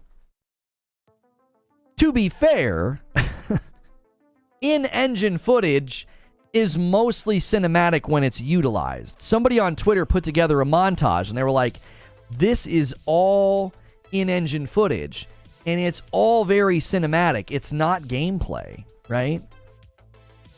Yeah, nobody complained about The Last of Us show being announced at Summer Game Fest, Eugene. I'll be honest with you. Gran Turismo movie trailer got criticized because by the time it showed up, everybody was annoyed. It was third-party indie, third-party indie, third-party, PSVR 2. And by the time we got to that Gran Turismo trailer, everyone was like, where are all of your big studios? They were all looking at the clock saying, this showcase is almost over, and you're showing me a movie trailer? Like, if it would have been a killer showcase, if they would have been hitting it out of the park, and Santa Monica would have been there, and Gorilla would have been there, and Sucker Punch would have been there, then you show that Gran Turismo trailer, and nobody's going to give a frick. They'll be like, oh, cool, they made a movie out of Gran Turismo. That's neat. By the time that trailer showed up, everybody was livid. They were like, bro, where are the games? Where's the gameplay? Where's the first party? I was annoyed going into the Spider-Man trailer. I was like, what? This is the end? I was like, you're done? You went quiet for 2 years and this is what we get? I think Gran Turismo trailer would have landed a lot differently if it would have been a more balanced showcase. Okay? But back to what I was saying. In-engine footage, right? In-engine footage, that's not necessarily gameplay. You can literally show me in-engine footage, and it's basically a cinematic. Oh, it's not CGI only. I'm okay, but it's still not gameplay, right? I'm just setting expectations, okay? I'm just setting expectations because he said in-game gameplay, like in-game footage, in-engine footage, and then cinematics. Like, it's going to be a combination of those, okay? So, if you walk away from Aaron Greenberg's tweets and you're like, oh, Aaron Greenberg said it, we're going to get nothing but gameplay. That's not really what he said. You sure about that? Like, that's not really what he said. I can read you the whole tweet. Let me read you the whole tweet. I just want you guys to know, like, I'm not being pedantic. I think he was very careful with his phrasing, all right? Are cinematics not part of games? But you have to look at it in context to what he's responding to. Quote, quote, none of our first-party games in the show are full CG trailers. Everything is either in-game footage, in-engine footage, or in-game footage with some cinematics. Each of our trailers will be labeled so it is hopefully clear for our fans. I left that part out in my monologue. I should have zeroed in on that. That was another problem with the PlayStation showcases. You didn't know what was first party and what was third party. I actually think PlayStation did that by design. I think most of their audience doesn't have a clue what the difference is between first party and third party. So they just thought, these are all games coming to my PlayStation. Great. Like, you start drawing the distinction between this is an exclusive and this is not an exclusive. And then all of a sudden it's like, oh, there were only 4 exclusives. Everything else wasn't a PlayStation exclusive. So I think PlayStation very intentionally omitted that from their showcase as a way to, it's a form of marketing, right? Like, why draw attention to it? There's no reason to draw the audience's attention to the fact that, we only have 4 exclusives to show, right? So you have to hear what he's saying, though. He's saying nothing will be full CG. Well, CG, in the history of the terminology, colloquialisms about movies and video games, is CGI, right? Computer-generated image. So the idea being, well, it's CGI, right? It's CG. So he's saying, oh yeah, we're not doing that. But in-engine footage, a lot of the times, is not even really distinguishable from a CG cinematic, because many games now do their cinematics in-engine. Like, they don't even go to a cutscene. The models from the game are moving around and doing stuff in the engine itself. It's actually one of the cooler things they've done in the last 10 years is they've standardized the ability to do in-engine cutscenes, because that enables you to seamlessly go from a cutscene to gameplay, and it's really fun. Like, it's really immersive. So I don't read what he said and think, oh, we're getting nothing but raw gameplay. A lot of the in-engine trailers are not gameplay. It's just a cinematic to show off the graphics, the world, or the art style. Like, sometimes that's all you get. I'm not trying to bash. I'm just saying, listen, I don't necessarily think he was saying, it's going to be nothing but gameplay. Zubair said, CGI implies pre-rendered on a distinct production machine, but all the terms are a little fuzzy. Yeah. So, if anything, what he's saying is, you're not going to have a purely cinematic trailer if it's our property. He did specify that. If it's their first-party game, it's not going to be purely cinematic.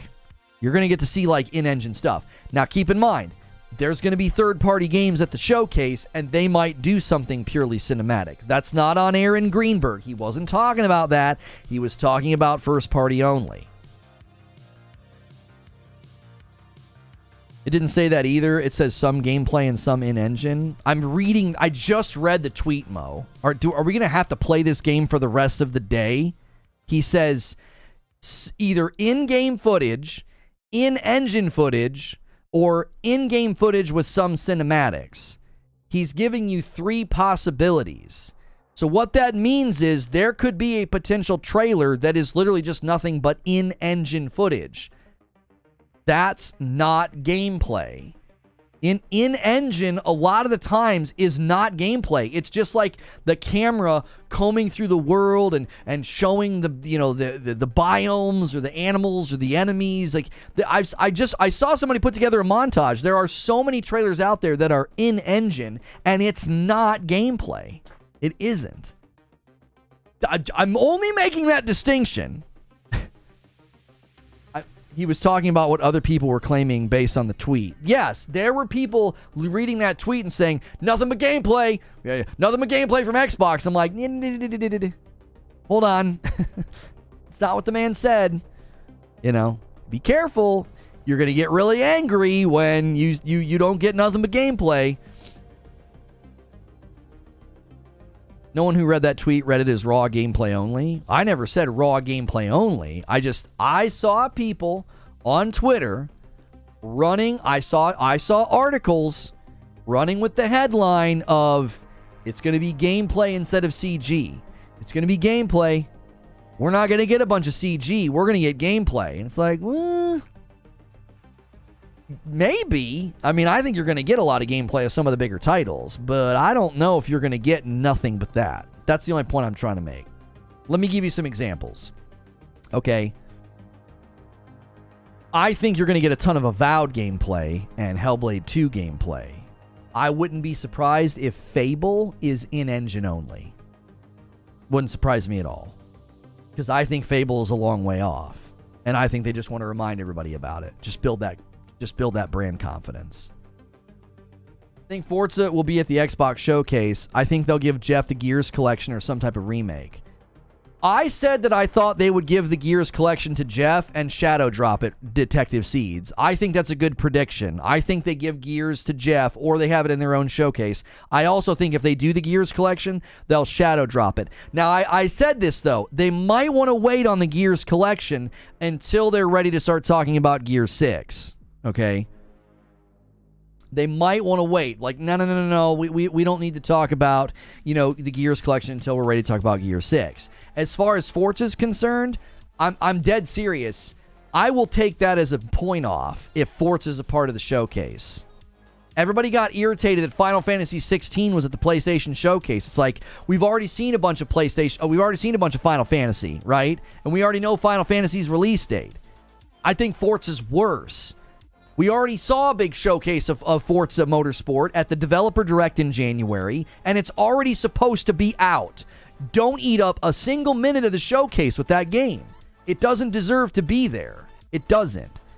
Other games deserve to be there, not Forza. Forza, you had your time. You were promised in the first half of 2023. You had a big show. You had a big part of the Developer Direct in January.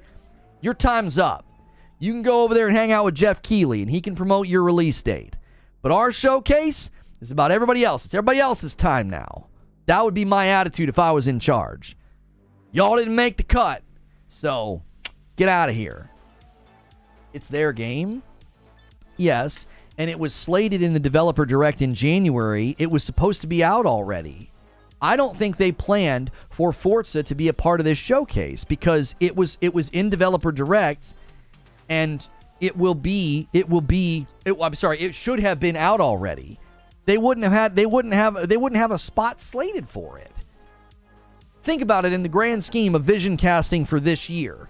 They're vision casting for this year. All right, we put this games in the Developer Direct. We shadow drop Hi-Fi Rush. We shadow drop Hi-Fi Rush, showcase all these games. All right, Forza Motorsport, and then you can get your release date out later. You guys don't have your release date ready. That's fine, whatever. It's supposed to be out already. And then they start slating the showcase. They start lining up, okay, who's ready? What do you have? What's your B-roll? What are you going to say? Who are you going to send? What are you going to talk about? What are we going to interview? What are we going to showcase? You start slating everything.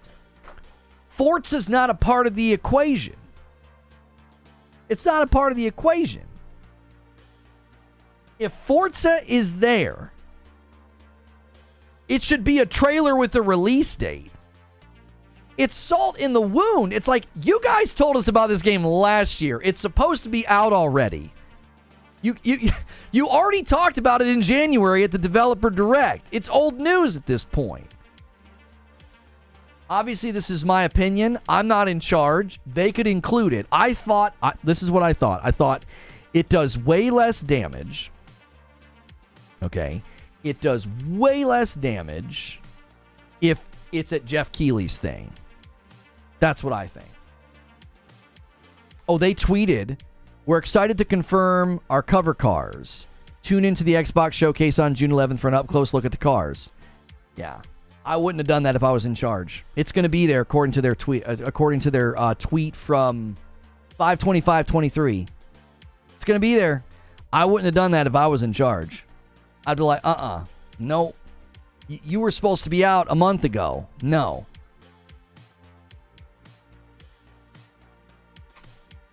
That's just my opinion. You can have yours. You can have your opinion that that's a big win and that it should be there and then they should talk about Forza. Everybody loves Forza. It's always a good showing. The cars look amazing. I said that in January. I said the Developer Direct was a big win for Xbox. Forza's always a good showing. It's always very pretty. I wouldn't have included it in the showcase. I would have given it to Keighley. Because if I'm Xbox, my primary focus is on what's next, not what should have already been out. They're going to do a deep dive on the 13th into the campaign. Is that the follow-up thing, Mo? That's the follow-up where they do like the interviews? When the game comes out, it'll already be ready and not unplayable? Well, I've always been in full support of delaying games. I don't think they should have shoved it out before it was ready. From my perspective, the optics on it that's bad optics. Like that it's supposed to be out already. You already included it in the January Developer Direct. Why talk about it, right? Now, I don't think they'll shadow drop it. I would imagine it's going to have a release date that's close at hand, but not that quickly. I don't think they would do that. I think Forza Motorsport, in the wake of, I forget the stat, it was Forza Horizon. Forza Horizon did very well commercially, which is surprising because it's a Game Pass game, and they generally don't have as many sales when they're on Game Pass. Now, that was before the Game Pass ecosystem really got up to full steam, so I don't know if Forza Motorsport will be as commercially successful. A lot of the player base will likely just play it on Game Pass. So I don't know what kind of micros they have. Maybe that will work. I still have questions about the psychological disconnect of paying for microtransactions in a game that you know you don't own, but we'll have to see if that comes to fruition, long term. But I don't think they'll shadow drop it. I would imagine they would want to be like, here's the release date. Because if you think about what Phil Spencer said in the Kind of Funny interview, if he's like, we're finally to a point where we can deliver games at quality, one big game a quarter, that's probably one of their games that he has in his mind. So if Starfield is in September,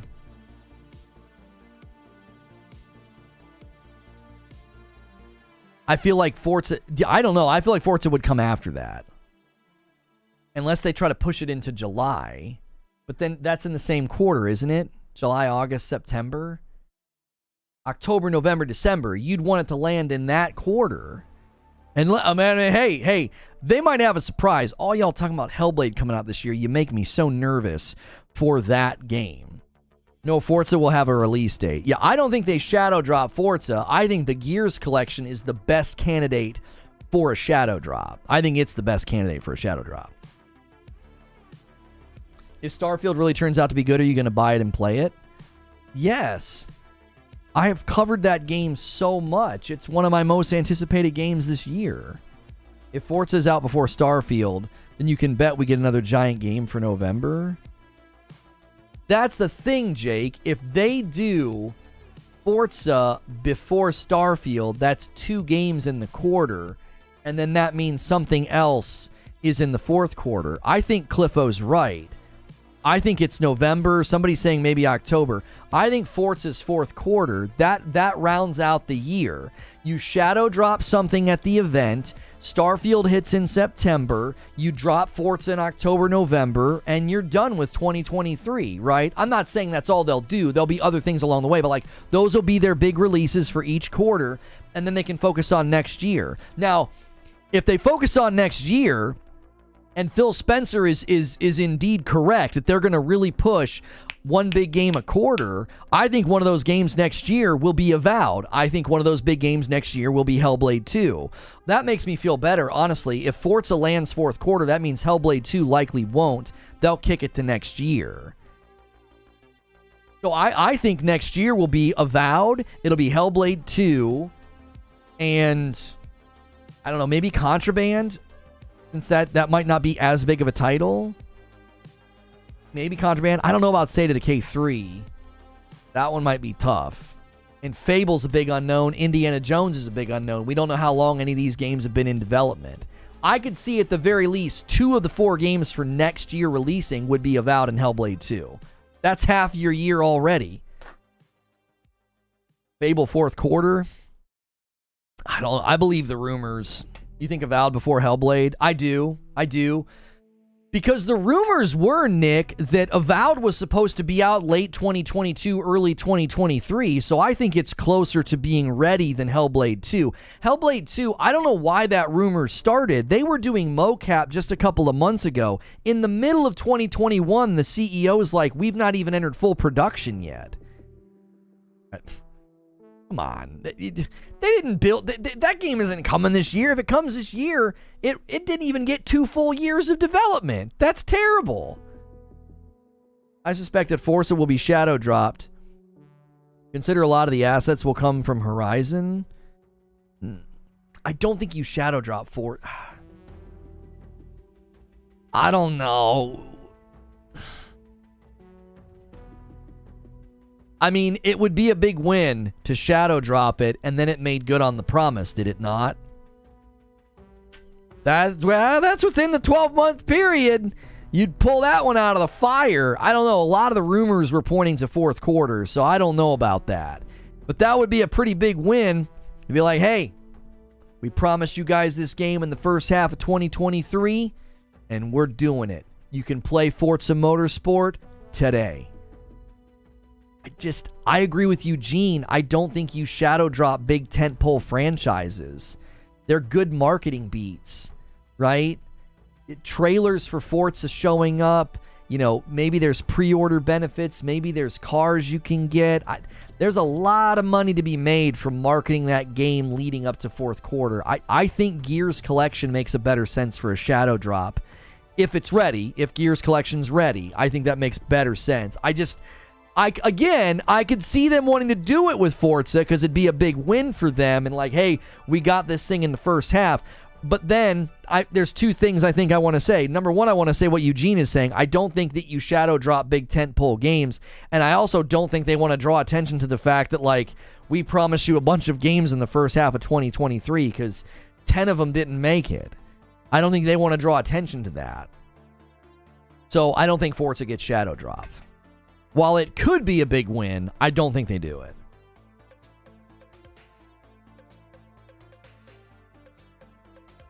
That gives Forza June. Starfield's the following quarter.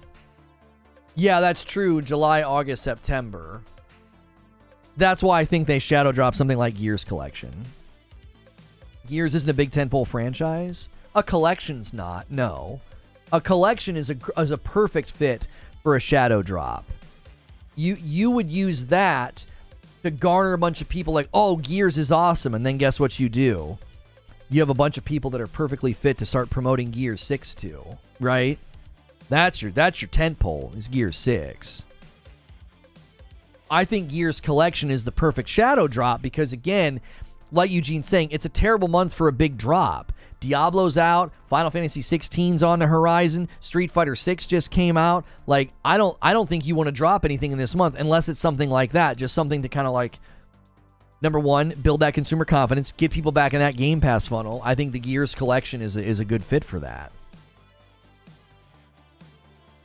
Yo, what's good? Kicking it with Timmy B. Definitely not going to shadow drop Forza. They use their pro racers who race in Forza circuits to promote the game leading up to the release. Right, like I was saying, it's a giant marketing leviathan. Like, not having that marketing and that top of mind for your brand, it's just, that's bad. I don't think they would want to do that. I really hope they don't mention Forza unless they have a real release date that is set in stone. YouTube's being a butthead again. Yeah, I could tell by the numbers. The last how long has it been? The last like 20 or 30 minutes it's been really funky. I can tell people are having to refresh because it's like 750, 720, 740, 730. It's like up, down, up, down. I can tell when that's happening. Certain regions get hit with it, and it's not everybody. So people are like, oh, I'm not having any problems. It's just some regions. Usually it's mobile. You have to, like, refresh. So I wish more YouTubers could be objective like Reforge without sounding like they're controversy farming. Drink the coffee, fellas. I appreciate that, Black Ant. Like, that's why I got so frustrated in the first 30 minutes of the show. Well, my show open was 30 minutes long. The 30 minutes after that, I was just like, why do you guys always have to come in here and do this? It's like, can't somebody just make the observation that Microsoft hasn't carved a path where they can focus on next-gen performance? Can't you admit that? Like, it's okay to admit that. That's not shade. I'm not slamming them. I think their path forward is different. In fact, it's one of the reasons why a couple of years ago I was like, Microsoft could be a sleeping giant. If they somehow unify this ecosystem, they could approach a developer and say, when you make a game for us, it's on mobile, it's on TVs, it's on PC, it's on Xbox. That's a massive footprint. I've always said they could leverage that. So when I say they have to leverage the ecosystem and promote that over next-gen performance, look at how awesome the Series X is. Look at how strong the Series X is. All I'm saying is I think they lean over here. I think they focus on this. Because I don't think they can focus on this. Like, that's not shade. That's not me slamming the platform. DK Bager with a gifted member pushing us to 32 out of 50. Thank you so much for doing that. Diablo 4, Final Fantasy 16, and Street Fighter right in the summer. Avowed November? No. Okay, so the Xbox Game Showcase, I think one of the things they're going to stress is release dates, okay? That's what I think. I think they're going to stress release dates. I think you're going to see September is Starfield. October or November is Forza Motorsport. I think first quarter next year is Avowed. I think late quarter next year is Hellblade 2. And then there's going to be two things in the middle of next year. I don't know what it would be. Contraband, State of Decay 3. Maybe they've got smaller studios that could be cranking stuff out. I don't think Hollow Knight's not theirs, so I don't think Hollow Knight wouldn't count. That was the only game I could think of that I didn't mention in my show open. I don't think Fable's fourth quarter next year. I don't think it's been in development long enough. They've already shifted people. They've already had some things shift around with leadership. I don't think so. Not dates, but windows. I mean, I just don't know if they're going to want to go with release windows after last year. I think they'd want to do hard dates. What about Everwild? We haven't heard anything about Everwild other than that they lost their creative director. I don't know. Perfect Dark lost their creative director, lost their director. They lost like half their staff in 2021 and then rebooted the game. I think Avowed will be this fall. You guys have got to dial back some of that. You have to listen to what Phil Spencer said, right? My word, Lono gets triggered so easily. What? We're having who triggered? Who got triggered? We're just talking. You guys have to listen to what Phil Spencer has said. He said one big game at quality every quarter. I think this year is set. This year is set. Starfield in September, and then Forza's fourth quarter. And then I think maybe they shadow drop something like the Gears collection, something a little bit smaller. They shadow drop that in June. I think this year is set. I don't think you're getting a bunch of big launches and surprises. I don't think so. Phil Spencer made it very clear. Avowed and Hellblade 2 and all those games, they're next year. They're very, very likely next year. Because why would they do that? Listen, if Phil Spencer isn't just saying that to say it, I trust him. I think he was speaking the truth. He was kind of like, oh, gosh, we're finally to this point, right? It was like he was irritated. Well, if they finally get to that point where they can deliver a big game at quality every quarter, they're not going to slam a bunch of those titles into the end of 2023 and like, oh, whoops, we messed our cadence up. We're supposed to do a big game every quarter, and dude, we did 3 or 4 in the end of 2023. I don't think they'll do that. I think they're going to space them out. It makes better sense to space them out. It doesn't make good sense. It doesn't make good sense to blast a bunch of games out at the end of this year, because they already have 2 really, really good games coming. Starfield and Forza. 3 games in succession. He says Forza, Starfield, Hellblade 2.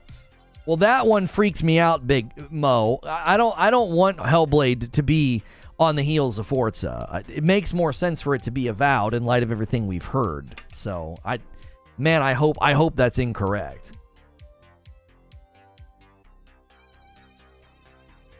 They're still trying to hire a mission director for Fable. I thought it was a level designer. Wasn't it a level designer? I saw that headline. I don't know. That again, I think is related to the fact that I don't think Fable's happening anytime soon. Stalker 2? No. Those guys are in a super unique situation, man. They're like stuck in Ukraine. No. Stalker 2 coming to PS5?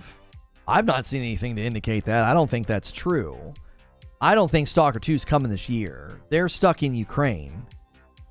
There's a lot of reasons why that game's not coming anytime soon. And nobody should be upset about that. That like those guys and gals can take as long as they need. Like that video game can come out when it's good and ready. That there's no reason to harp on them or to, where's this game? There is absolutely no need for that. I don't think that game's coming out anytime soon. Can we get 40 more likes on the video? Let's push for 400 likes. We had a nice strong start today. Some of y'all are on thin ice. When I try to talk Xbox, next time y'all come in and do that, you're just getting bopped. I'm not doing it. I'm not having shows sidetracked anymore. You guys are on notice. Those of you that come in and want to do that and want to drive talking points and try to turn it into a big Sony pony fest where you make me look like I'm bashing Xbox, I know what you're doing. And the next time you do it, you're just getting a swift ban. We're going to start being a lot more strict about that, because the last couple shows we've not had to get into these fights, and it's been a lot more pleasant and a lot more enjoyable. So be aware of the energy you bring here, because I've hit my tolerance level for it. We're on the cusp of all these great showcases. If you bring that energy during a showcase co-stream, you're done. I don't care if you got a red badge next to your name. I'm done with it. That's not the community that I'm fostering. I will not be manipulated by bad actors. We will bounce you really quick. We got Summer Game Fest, we got the Guerrilla Directive, we got Future Game Show, we got the Xbox Showcase, we got Starfield Direct, we got UB Forward. You bring that energy to those days, and I'm done with you. I'm done with you. I'm sick of it. You can go watch the Tribalistic Drool Fest somewhere else. I'm not doing that anymore. I'm not feeding grifters clips because you want to make me beat down stupid takes. It's intentional, and I'm done with it. You're on notice. Cleaned house once because of these types of people, and it made a big difference. We did. I bounced a super strong Sony fan who was rude and unkind to people. I bounced a couple Xbox guys that were doing the same thing. That blade swings both ways. If a bunch of you Sony guys come in during the Xbox showcase and you bring that energy, you'll get snapped out of existence. I won't put up with it. I don't care which side you cheer for. I don't. That's not what we do here. That's not. This isn't some Twitter grift farm. Like, we like to have discussions and debates, but don't come in and be intentionally disruptive and tribalistic. I'm just not going to put up with it anymore.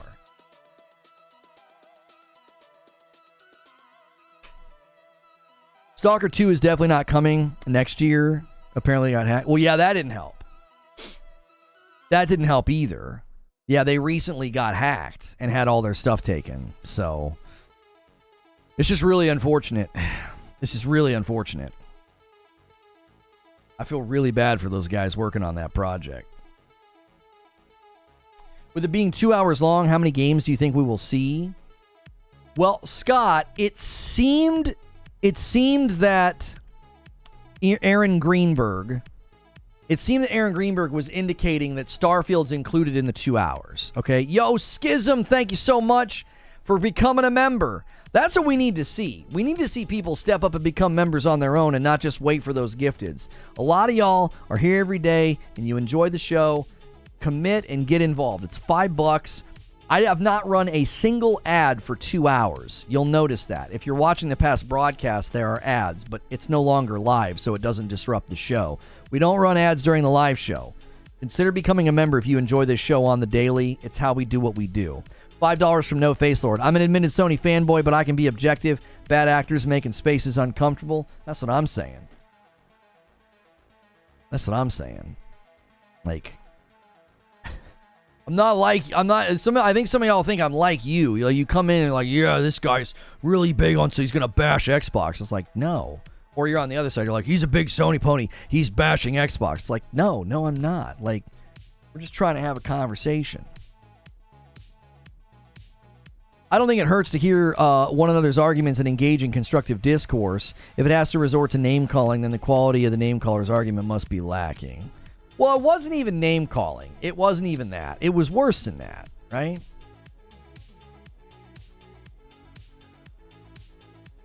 John Lineman responding to Jez Corden says, do you have an example? Every device has its own standard it should be held to. What's impressive on a Dreamcast or a 360 could be very unimpressive on a Series S. Switch is a different class of hardware. Series S is a great machine, but often underused. Yeah, I was really confused about Jez's tweet. I retweeted it, and I was like, I don't understand why we're suddenly casting the Series S in this light. That's just not how it was marketed. And even Lineman's getting involved now. It's like, this is the revisionist history on the Series S will not stand. It will not stand. It won't stand to scrutiny. It won't. Did our boy GNS get their membership? I don't know. I don't know if he's here today. I don't know if he did or not. I think you can make a cogent argument and still be insulting. You Sonic the Hedgehog looking mother effers. Isn't Game Fest not the Xbox show? Oh, well, there's two different things, Tactical. So Summer Game Fest is like a week of events and announcements, right? They're like a week of announcements. You've got is there an issue with that post? I'm not seeing anything negative there. Oh, yeah. Yeah, they're just highlighting how bad Street Fighter looks on the Series S. The Summer Game Fest, according to Jeff Keighley, it kicked off with the PlayStation Showcase, but I kind of don't think that is true. Like, PlayStation's involved. I don't think that was their involvement. I think PlayStation has some more announcements that will be inside of Summer Game Fest kickoff. So on Wednesday, and we'll be covering this tomorrow afternoon, there is a PlayStation-sponsored Guerrilla Collective. Bunch of indie games. We're going to check it out. Then on Thursday, Summer Game Fest kicks off the opening ceremonies at 3 p.m. Eastern with Jeff Keighley, followed by Devolver Digital and something else. I forget what it's called. And then on Friday, there's... I forget what's on Friday. There's one more thing on Friday. And then on Saturday, there's the Future Game Show. We typically like Future Game Show. We've covered it before. And then on Sunday is the Xbox Showcase, followed by the Starfield Direct. And then on Monday, it's UB Forward. After that, it's like smaller things. I know Xbox likes to do their follow-up thing. I won't be covering that. I didn't like it. It was just like really ho-hum interviews. It wasn't a showcase. I think those interviews are great and they have their place. They don't make for a good co-stream. So we will be probably done after UB Forward as far as I can tell. That'll be the last thing we kind of co-stream. Game Night Live. There is no opening night live. They're not doing that this year. They're like opening up the event on Thursday with Jeff Keighley. Yeah, I'll be streaming the Xbox show on Sunday. Yes. Everything I just listed to you, I'll be co-streaming, which is a good reason to be subscribed to the channel so that way you don't miss out on any of those showcases. Yeah, the Capcom showcase is kind of late on Monday. I don't know if we'll I don't know if we'll be doing that. If we'll be that's so late in the day. I don't know about that. That one's kind of hard to cover. It's at like 6 p.m. Eastern. I don't like covering things late in the day like that. I really don't.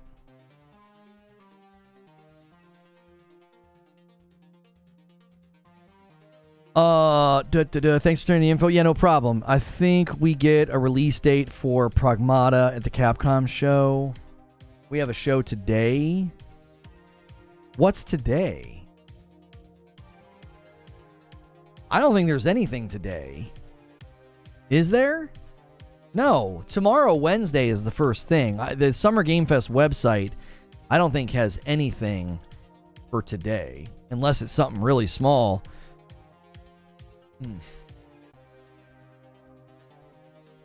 Yeah, even on their website, everything starts on the 8th. The Guerrilla Collective's not even on their website, which is kind of interesting.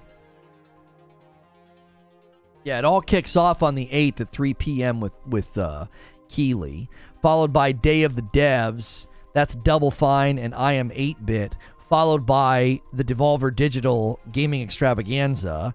And then on Friday is the Tribeca Games Spotlight. I don't know if we'll be covering that. And then on Saturday, there is an indie games thing, Wholesome Direct, OTK's doing something. We'll be covering the Future Game Show instead. Sunday, I left out the PC Game Show. The PC Game Show is after the Xbox Showcase. And then UB Forward's not listed on here either, but it should be.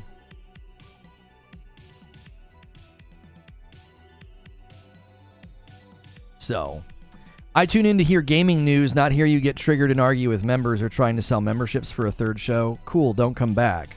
You're not welcome here. How's that for being triggered?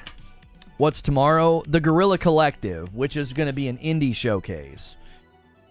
So tomorrow morning, I don't know what we'll do. I don't know what the lead will be tomorrow morning. We might do like a UB Forward expectations.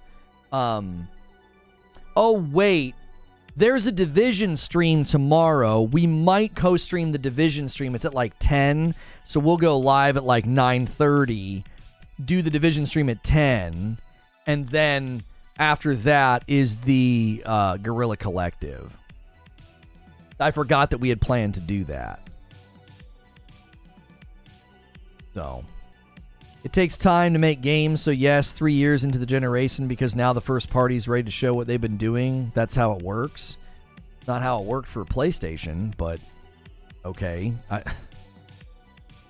I don't agree with that, Mo. I think both platforms, for things that were not necessarily their fault, both platforms had not the greatest launch offerings for their they had not the greatest launch offerings for their consoles. Wait, we had a coffee order today. Did it not trigger the alert? There's a Division stream tomorrow. That's what Creature said. That's what Creature said. Somebody ordered some coffee, and I don't know if it triggered the alert. Did it pop up, guys? King Crab ordered some coffee 15 minutes ago. I don't think it did. I do Lono, but back in the PS3 gen. Listen, I'm being fair. I think both PlayStation and Xbox had weak offerings when everything launched. If they didn't use the cart, yes, that's the catch. Wait. I thought if we paid for that, they would pop up no matter what. They still have to go through YouTube. If they skip the cart, it won't trigger. What do you mean by cart? The cart on YouTube? What are they skipping? I don't know how do you skip the cart? Don't you have to go to the cart before you process an order, like to ring out? Or are you talking about the past like it matters today? The Xbox One launch was stellar games. Why is the Xbox Series taking so long? No, they have to go through the cart. I know. I don't know what that means, though. You said if they skip the cart, it won't trigger. I don't get what that means. Stalker 2's development resumed after the team had been relocated to Prague, so apparently they've been working on it since May of 2022. Okay. If they add an item and then they hit checkout instead of cart, it won't trigger.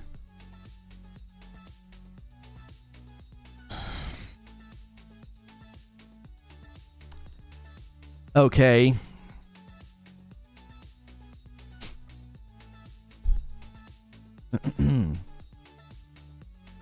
I mean, but again, being fair to both platforms, I think both platforms started out slow.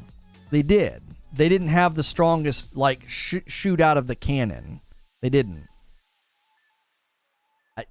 Demon Souls Remake was the launch title for the PS5. Returnal and Ratchet and Clank came months later. It was a slower rollout. Xbox did noticeably worse with their rollout of first-party next-gen push, right? You have an email into them about it? Yeah, I'm so sick of these companies. How many times are we going to get roped into paying for something and then be like, oh, and now that you paid for it, actually, it only works on Tuesdays if the lights are out. Give me my freaking money back. Halo Infinite was supposed to be a launch title. The sickie didn't delay that. Mismanagement caused that delay. Diablo 4 disables its hardest challenge. Yeah, I told you guys that game wasn't ready. I couldn't even play last night. The servers crapped the bed. They're shutting things off. They're having to disable activities. Miles? I mean, Miles... Miles isn't a launch title for the PS5. It's not a PS5 game. It's a PS4 game. There's nothing on Miles that shows me, oh, that's PS5 launch title. No. Demon Souls was an next-gen only PS5 launch title, and then you had Returnal, and then you had Ratchet. It wasn't bad, but it was slower. Xbox was noticeably worse, right? Xbox was noticeably worse. So this idea that oh, now that we're 3 years in, yeah, this is how it works. That's not how it's worked for PlayStation. They've been able to crank out a lot of first party. So, again, this isn't about bashing, but again, this commonly happens. So a fan of the platform says something that just isn't true, and then I have to smack it down. And me smacking it down sounds like I'm bashing Xbox. It's just so tiring. It's just really, really tiring. I honestly think that, I truly believe this. I think Xbox fans create ponies because you frustrate people with integrity and honesty, and they slap down your nonsense, and then you call them a pony. It's you're the one that made them look like a pony because you just shovel out stuff that ain't true. You say things that are false. Series S was marketed as a 1080 box up to 1440. A literal lie. A literal lie. You going to own that lie? Admit that you lied? No, you'll just move on to something else. You turn people in, you make somebody look like a pony who, like, I've never considered myself brand loyal to one side. I'm just loyal to truth and accuracy. So I sniff out BS and I'm like, that's not true. Look at this pony. What do you mean? You're saying stuff that isn't true. Oh yeah, we're 3 years in. Now that's how it works. Now is when we'll start to see the games. What are you talking about? There was supposed to be a bunch of launch titles and we didn't get them. This isn't how it was supposed to be. They both had a slow ramp up. This was not the intended launch of either platform. Redfall is the only non-cross-gen first party. Right, like, and yeah, no, that's a good example. It's like you guys didn't even have a bunch of first-gen push. You didn't. I'm sorry, first-party next-gen push. Flight Sim may be their only other current-gen exclusive. Wait, what is that on, though? I thought that was on multiple. I thought you could get that, like, anywhere. Somehow they got that to run, like... Oh, you can cloud game it. Sorry. No. Oh, yeah. You can play it on the Xbox One, but it's cloud. It's cloud gaming. That's right. Okay. I was like, wait, I thought you could play that on the Xbox One. Yeah. But you're playing it through the cloud. There's a bunch of Switch titles that are exactly the same. There's Switch titles that you play on the cloud.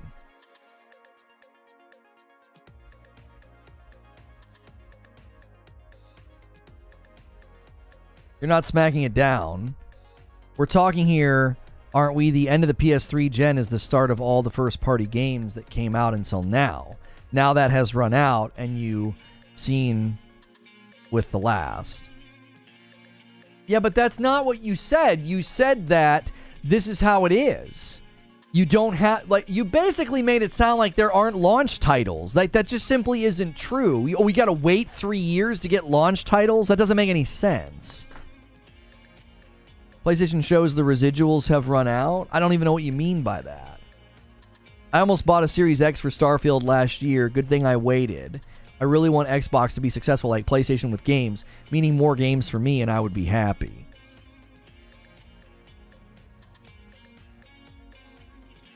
It's amazing how many people use psychological tactics unwittingly. Either that or they genuinely believe they understand your own thoughts better than you do. It would be comical if it wasn't so dumb.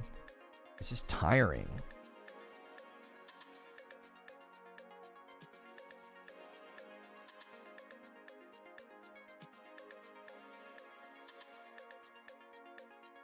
The first 3 years of Xbox One, we got 2 Halo games and a Gears game. I didn't look up Forza. Microsoft has integrity and morals. That's why they have to pay $20 million for collecting children's info illegally. Yeah, they just ignored COPPA. They just ignored COPPA. I saw... My favorite thing about that... my favorite thing about Microsoft having to pay that $20 million fine for illegally obtaining minors' information... Just a super minimal thing. Not that big of a deal, right? People that are acting like that's not that big of a deal are truly the intellectual giants of our time. I saw a guy say, oh, this is pocket change to them. This means nothing. While supporting the Activision Blizzard deal. I was like, so let me get this straight. All of the concerns that people like myself... and Jim Ryan and PlayStation and all these people that have concerns about what Microsoft's going to do if they acquire Activision Blizzard. We're like, they'll just do whatever they want. They'll just break the rules and pay the fines, right? Behavioral remedies aren't enough. We were told to shut up. We were told that we were crying and that we were desperate. And, well, Microsoft's not going to do that. Really? They literally just ignore COPPA, the Child Online Privacy Protection Act, get fined $20 million, and you're out here peacocking like, oh, that's pocket change to them. Really? And you support a deal where apparently they can have the same attitude. drop $70 billion on the market, acquire a percentage of the gaming global market, and then just freaking ignore behavioral remedies, commitments, anything they said, and do what? Well, they'll just pay the fine. They once again have a pattern of behavior of being like, yeah, we're just going to ignore it. We'll just pay the fine. What was the bad behavior? COPPA, the Child Online Privacy Protection Act, pushed out rules and regulations about acquiring information from minors. It completely destroyed some YouTube channels because YouTube basically had to say, if you make content for children, we have to change the entire website the minute somebody under this age is logged in. Right? We have to change everything. We can't acquire information from them. We can't do targeted advertisements for them. We can't do any of that. We are not allowed to get information from them. We're not allowed to. So YouTube had to push in all these changes, and it completely destroyed some channels because there was a woman who, like, her entire channel was her daughter doing gymnastics. You got a minor in the videos, and you're targeting minors. So it's like, you have to completely change the way the website looks to those users, which makes it really, really hard to generate money. It makes it really, really hard to get traction in the funnel and the search. I don't know how much money that is. I think that's like $25 maybe. Super Googly with 158 HK. Hang on. Let me just do this in USD. It's 100 Hong Kong dollars. It's 100 in USD. It's not converting for me. $20. Thank you for the $20 tip. As an owner of an RTX 4090, Xbox Series X, OLED Switch, and the PS5, I have to say that Tears of the Kingdom is a great game. It's a shame it released on the Switch. Xbox sucks, by the way. I said this in my review of Tears of the Kingdom. I said that game is one of the biggest pieces of evidence that we need to switch to. We desperately need to switch to. Like, big time. So they were collecting tracking info on minors for advert purposes. I'm not sure what the information was for, but they didn't abide by it and they got fined. It's par for the course with Microsoft. Like, that's they're like, we'll just ignore. We'll ignore the rules. We'll just pay antitrust fines. That's fine. Like, COPPA? Okay, here's $20 million. Like, flexing about $20 million being pocket change to Xbox while supporting the Xbox Activision deal, just the lack of self-awareness there. You're literally in support of the very thing that people are scared of. Like, oh yeah, that's pocket change. Microsoft, they just ignore the rules and do whatever they want. Let them buy $70 billion. Let's see what happens. It'll be fun. It's like mindless. Eugene says, Mo, almost if not everything they showed at the showcase is slated to release next year. Yeah, I don't know what you're talking about, Mo. Everything they... Are you talking about the PlayStation showcase? Not, like, PlayStation doesn't have any games? Like, I really, really, truly think that after Xbox has been losing for so long, the slightest misstep or sign of weakness in PlayStation, you guys run too quickly to celebrate your touchdowns. And then they go review the footage and they're like, nah, it's not a touchdown. Like, the fact that Sony has decided to show us less, and you're like, yep, they don't have any games. Wait, what? Why do you think that? They have 24 studios in active development right now. And because they've decided to limit what they show us to what's right around the corner, you conclude they don't have any games. I personally think one of the reasons they didn't show a lot of first party is because Spider-Man soaks up all the attention. And they knew that it would. Spidey literally overshadows everybody. And so they're like, listen, we got to let Spidey have his moment. And then once he's out, then we can start talking about other things. They did the same thing with God of War Ragnarok, by the way.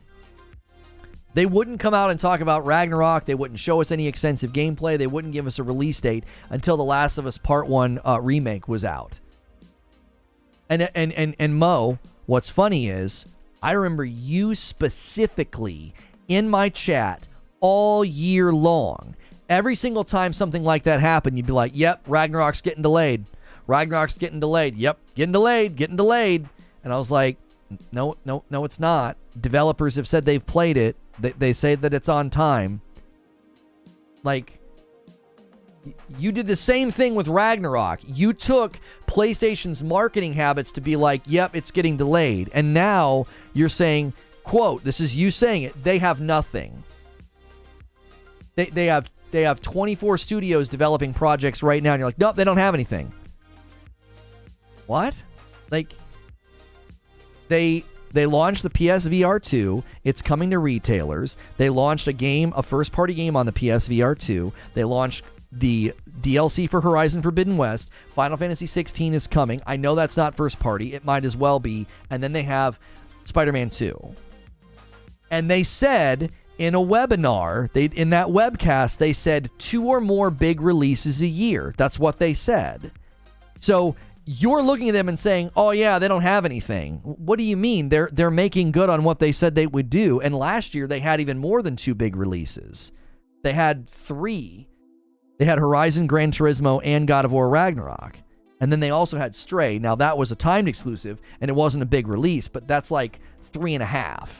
And then this year is more like 2.5.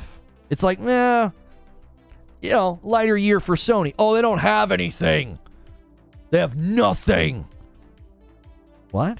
They don't have anything, though? What makes you say that? I don't understand what you mean. Like, why do they not have anything? Because they didn't show anything? That's the argument. Is that because PlayStation didn't show us everything that they're working on, 24 studios are currently in development on projects right now. Sony has 24 studios actively in production on projects. And because they didn't show you those things, they have nothing. So those studios aren't working on anything. There's nothing in the pipeline. There's no games coming. That's your argument. That's what you believe.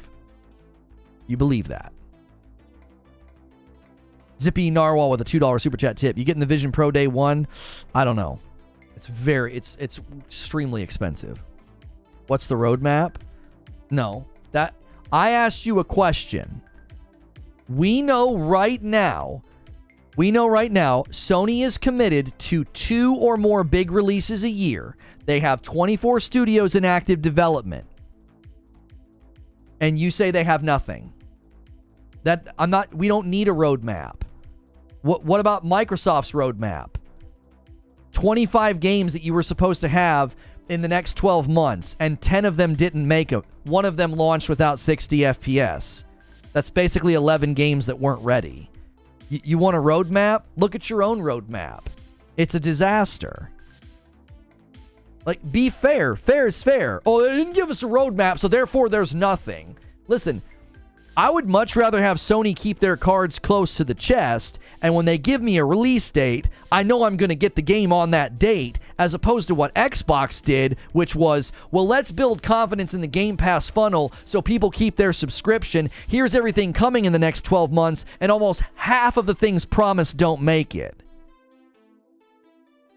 I don't know anything because they didn't show me. Okay, well, currently, Star Wars and Marvel haven't shown me what they're doing in the next 5 movies. Therefore, there are no movies.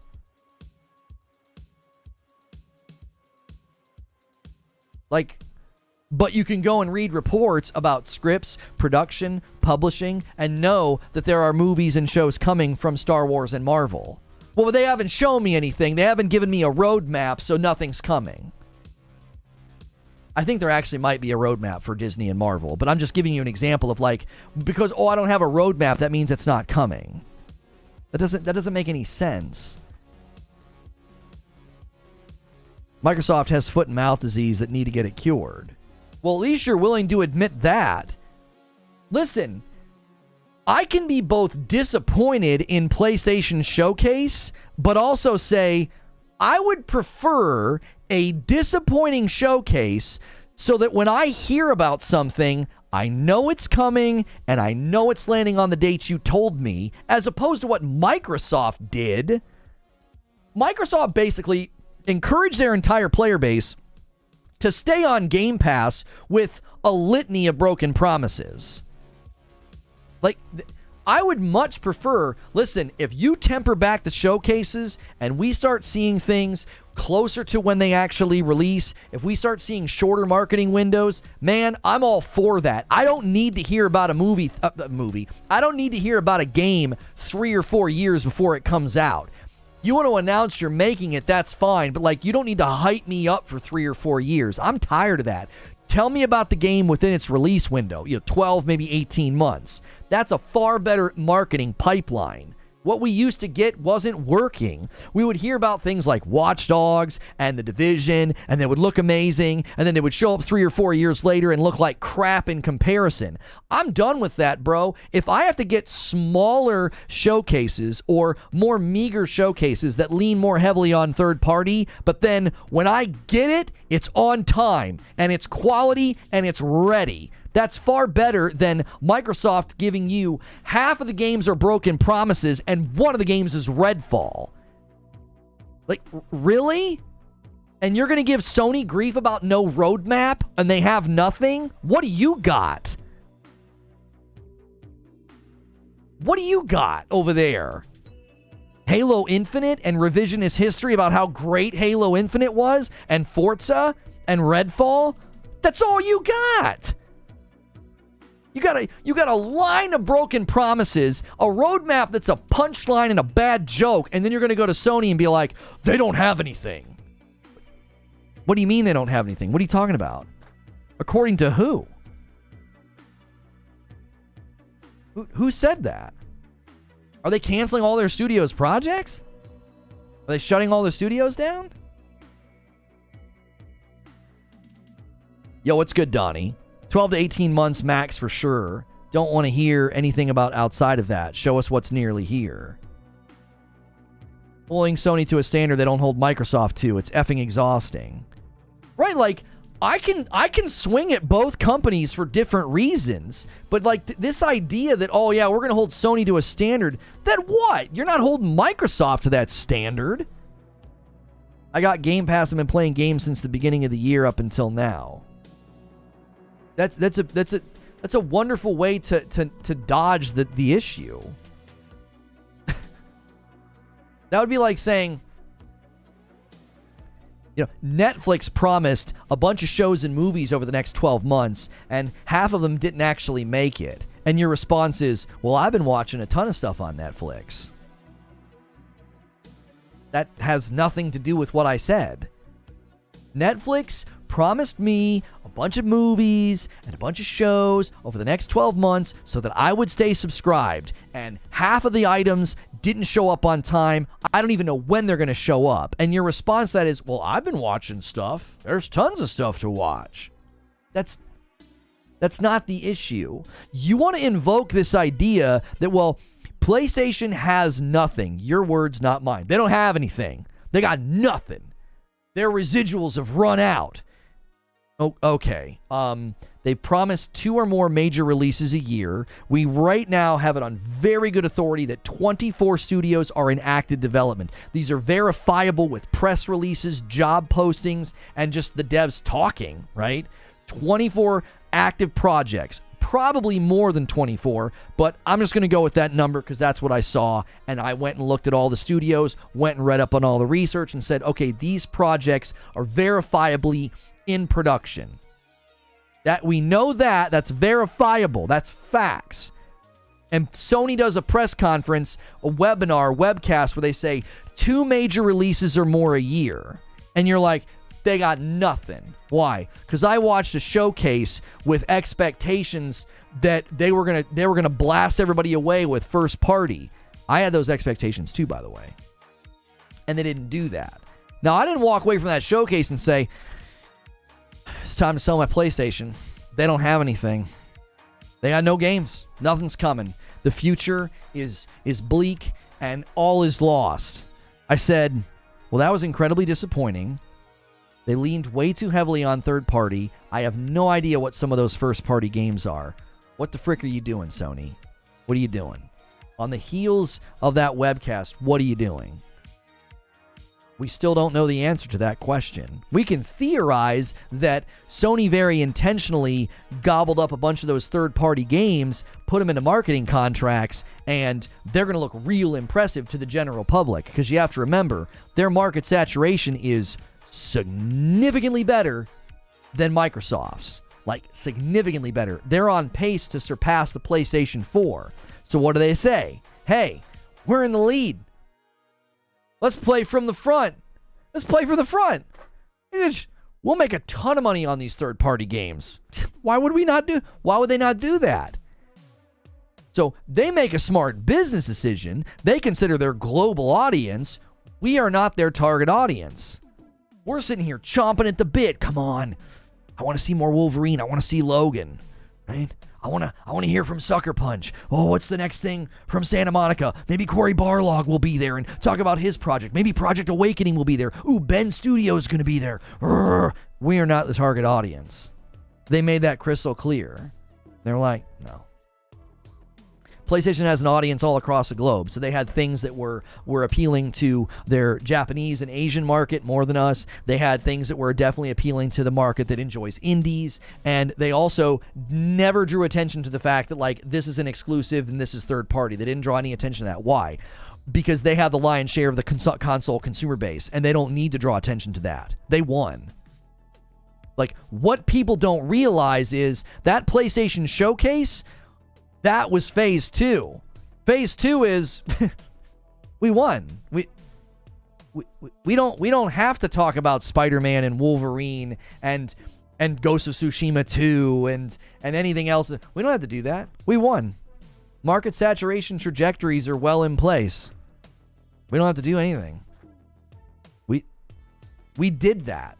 Like, I don't think people understand. If you go back and look at the PlayStation 5 showcase and then look at the showcase in 2021, they stressed vision casting, right? Here's what's coming. Here's all the games coming. Why? You build that confidence. I'm going to go buy a PS5. Oh my gosh. Spider-Man 2, Wolverine, the PlayStation 5 announcement had 26 games that they showed. Holy frick, this is amazing. I have got to get myself a PlayStation 5.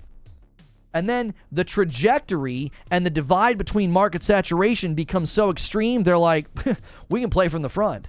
Now all we do is promote third party, do 2 or big launches a year, and we're good, baby.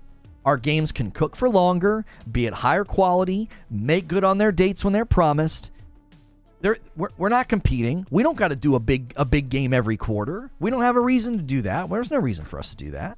We're in the lead.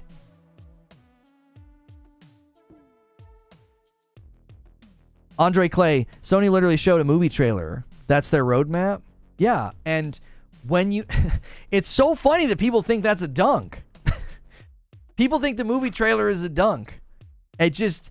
There's other ways to admit you're ignorant about the market. It's like Sony's global footprint and impact and their investment into other mediums, and you're like, a movie trailer. They're like, yep. Yeah, we're into other mediums. That's what we're doing. That's how big our property is. You want to look at how well The Last of Us did as a TV show? You want to compare that to Halo's TV show?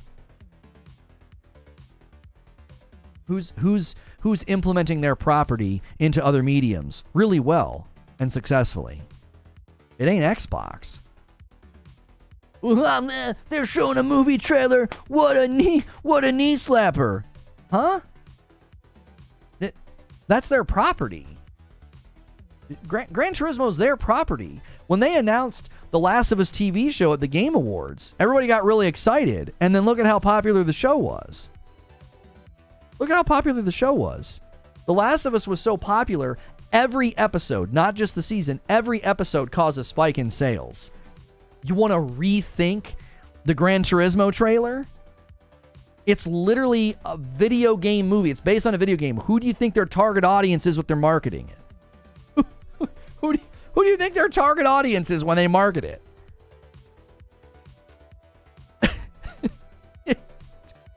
Gamers. Gran Turismo 7 was a top seller on the PS5 last month in Japan. How dare they show a trailer for a game their home country loves? right? Imagine how long that game has been out, and it was a top 5 seller in the Japanese market. Gee, I wonder why they showed a Gran Turismo 7 movie trailer. I just don't understand why. It's just beyond belief. I can't believe they did that.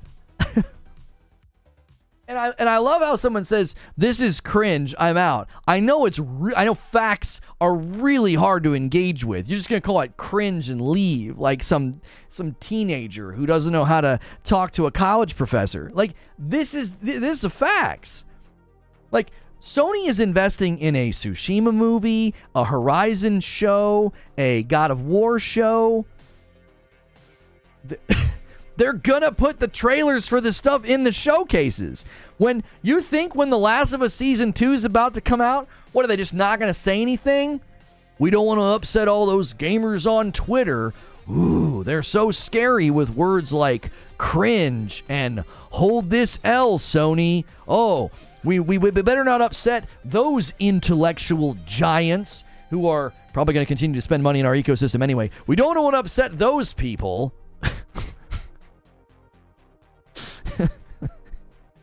I think it's upsetting to realize that you don't matter. That's what I think's upsetting. You don't matter. They don't need you. You take your PlayStation 5 down to GameStop right now and turn it in. They showed a movie trailer and they didn't show me enough first party. And they'd be like, we'll be just fine without you, bro. You can go rant and rage on Twitter all you want. Game show is for games? Yeah, but if you're a huge fan, like, imagine being an enormous fan of something. I know it's hard because nobody seems to be fans of anything anymore. Everybody just likes to complain. Imagine your absolute favorite game of all time gets a TV show or a movie, right?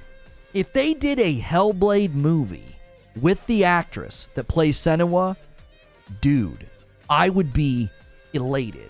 And if they showed it in an Xbox showcase, I would smack every dum-dum that's like, really? A movie trailer at a video game showcase? It's based on a video game!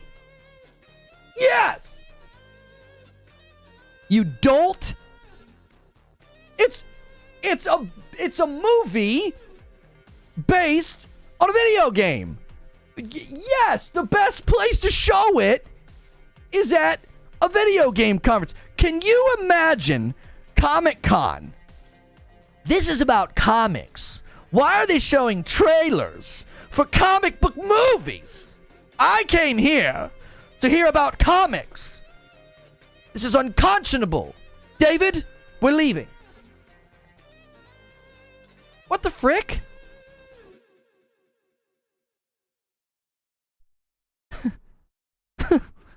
Like, what are you talking about? Cross-marketing is dumb. Her. You've gotten completely derailed? No, I haven't. This is relevant. Listen, taking your property into other mediums, that's coming. Blurring the line, right? Blurring the line between these games and movies and TV shows. There's a interactive, what was it? Shoot. Silent Hill is doing a completely interactive viewing experience coming up. I forget what it's called. Most gamers could care less about a movie when they're in game mode. Yeah, tell that to the Last of Us TV show. Yeah. Gamers didn't care about that show, sure. I'm sure it didn't cause a spike in HBO subscriptions. You're right.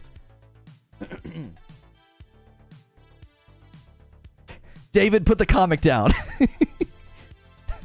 David, put the comic down. We're leaving. It's like all the humanity. Comics are branching out into movies and TV shows. I came here to hear about comic books. That's what you sound like. You sound crazy.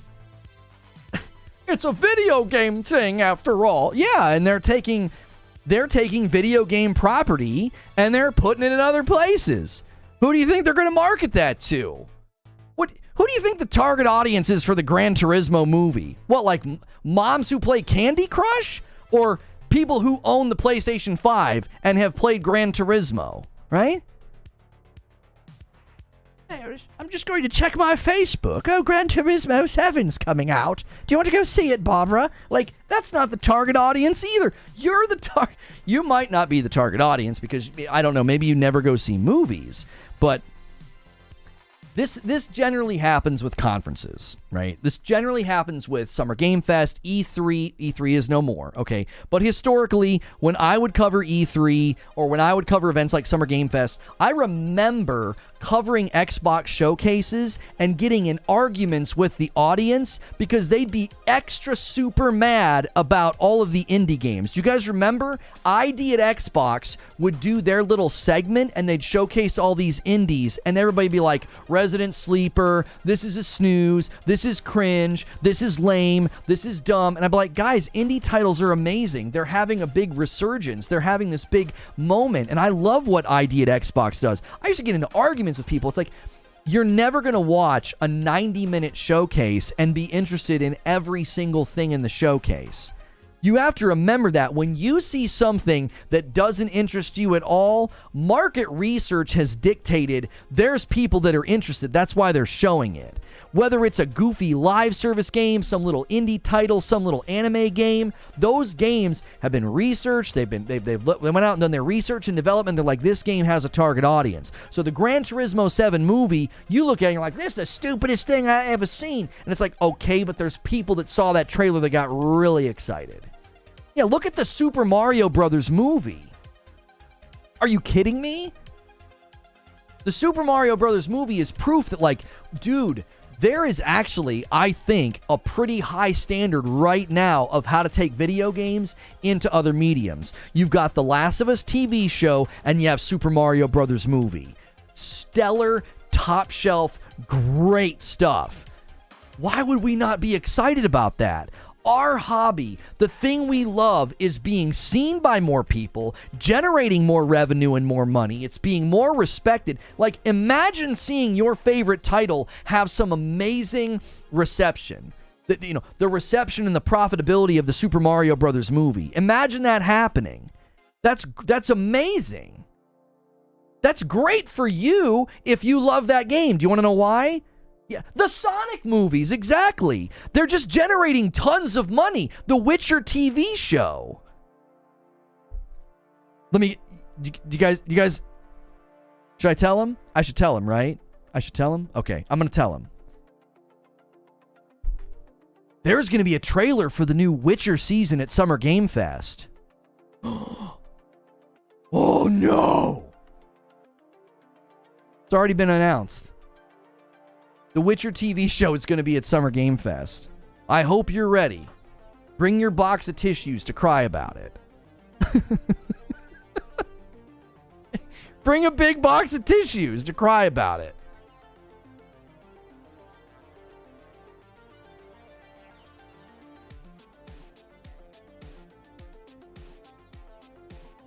Yeah, Detective Pikachu. That one did really well also. Yeah, the Warcraft stuff, the Warcraft movie, they did nail the aesthetic. It looked pretty good, but it was garbage. No, Henry Cavill's not coming back as far as I know. I don't think he's coming back. I think that show's going to suffer because of it. I will cry but for other reasons. Yeah, because Henry Cavill's not involved.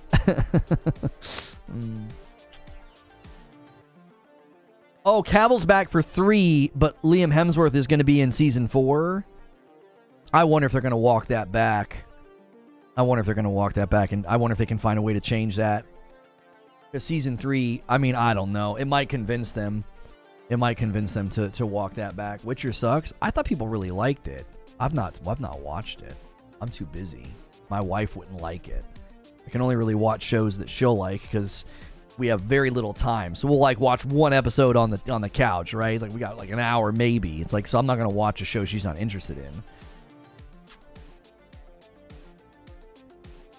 The difference is the Mario movie had its own direct. It wasn't in the standard directs.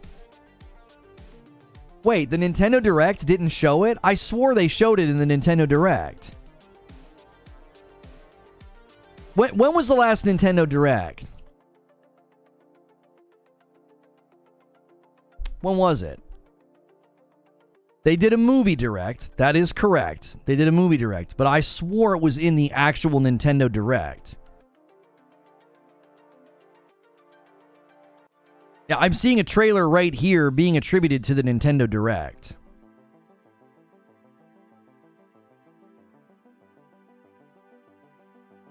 Yeah, September of 23, Miyamoto announces the upcoming animated Mario series. Did they show it and then it had its own directs after? I know it had its own show, but they talked about it. Miyamoto announced it. I remember watching it with you guys. Or no. We didn't watch it. We talked about it. You guys were in the Discord. I was on the phone with Creature, and I was watching the direct. The first trailer was shown at the Game Awards. Super Mario Brothers movie Game Awards. Did they show it at the Game Awards? Yeah, the Game Awards had the trailer for it. I'm telling you, the Gran Turismo 7 thing is only primarily because people were already irritated. I'm telling you that's why. We've been getting trailers for things like Mario Brothers or The Last of Us TV show. That was not out of order to show the Gran Turismo thing. It just wasn't. It was not out of order. We've been getting game trailers and show trailers at these events for a while. You guys snuck back into the 3,000 members, 3,001 members. Currently, I owe you 5 members. I just realized what time it is. I need to get everything ready for where we're going to head. I actually have a video. I'm reacting to somebody. This guy is claiming that the Sony live service games are going to fail. And I react to his the article. I actually found the article to be a little misrepresentative of live service. It was also misrepresentative of the Bloomberg article about Redfall, and I just recently covered that, so it was like fresh in my mind. Let's see, PlayStation, and then we'll debrief with members. So if you want to become a member, now's the time, or you might get a gifted member in the premiere. I gift them over there. PlayStation live service will fail. Debrief. I found the logic in the article to be pretty lacking. What should we... The Last of Us. Part 1. Let me change the thumbnail. There we go. Okay. Customization. Redirect it back to this. Visibility. Let's do it at... Can we go for... It's going to be really tight if we go for, 12 more minutes? 4 minutes? No, that'll be fine. We can go for 12 more minutes. So we can put it at 12:30, which means this member stream will be at 12:45. Done. Do I play live service games? Yeah, I do. I played Destiny for a very, very long time. I've been playing Diablo 4. I played Diablo 3 seasonal grind for a while. I played Anthem and Division 2. Let's see here. Their live service will fail. What game are you putting it in? What game did you decide to put it in? I decided to put it in The Last of Us 2. You put it in Spider-Man 2, that's fine. Visibility. We're going to schedule it for today at 12:30 as a premiere. And then we're going to redirect to the members only after.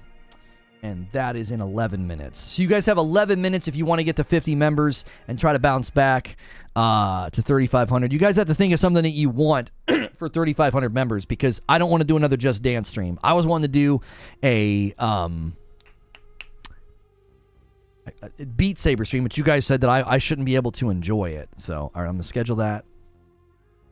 You dabbled in Sea of Thieves. I did. I dabbled in Sea of Thieves. I really wanted Sea of Thieves to just give me the PvE option, because I wanted to play that with my wife and just chill. And you can't really chill in that game. It's, it can get kind of intense, and that's just not what I like in the evenings for gaming. Excuse me. John Always with the 5 spot. Wasn't the Halo TV show officially announced at an Xbox reveal? I tried to find that, John Always. I think it was. Just, another double standard of, we'll give Sony a bunch of grief for promoting a movie, but, I'm fairly certain that they announced the Halo show at a showcase. Pretty sure. Fortnite Season 3 Wilds update will premiere at the Summer Game Fest. Nice. Another steak with ketchup. I don't know if we want to do another steak with ketchup stream. That was like a good one-time thing, right? Beat Saber dressed as Princess Leia. I could do an outfit for Beat Saber, but I ain't doing Princess Leia. I'm not doing that. That's it was one thing to do like a goofy outfit for Just Dance, but I'm not gonna dress up as like a female character. That doesn't sound like something I would enjoy.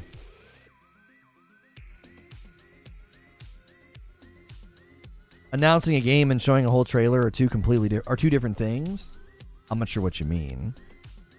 Is there any showcase tomorrow?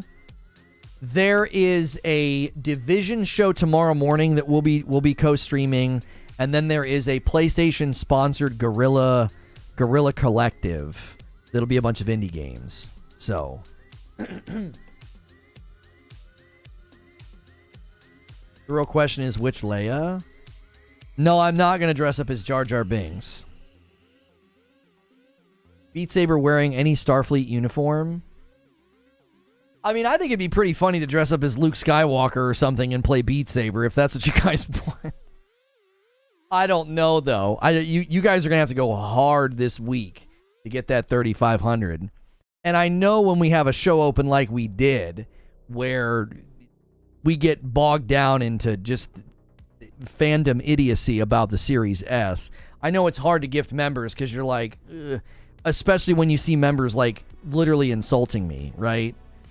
There definitely have been some hate watch freeloaders that have picked up memberships and then they kind of sit there and they wait and then they finally decide to say something, and when they do, you know, it's like, oh, well, we don't want this person in our community. Spectre, we had a sophisticated yet cool model, best-selling Sunclip collection. Ooh. There's a new pair of Gamer Advantage glasses coming. I'll have to see if I can get them to send me a pair. Ooh. Ooh. Ooh. Let me hit up my guy. 5,000 members equals limited time run of Dad Gummit Reforged brand gum. I don't know about all that.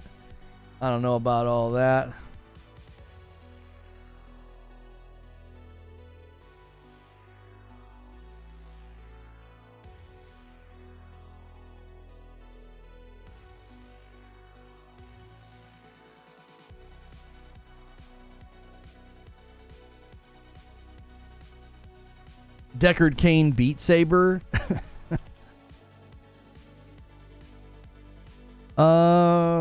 When is this coming out? Oh, please refrain from posting about the launch until it has been announced on Wednesday. Oops.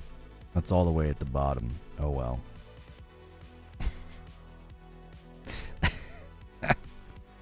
Whoops. Balance Acidity gum.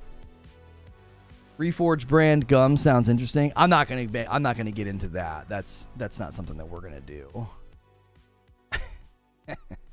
I'm not gonna do that.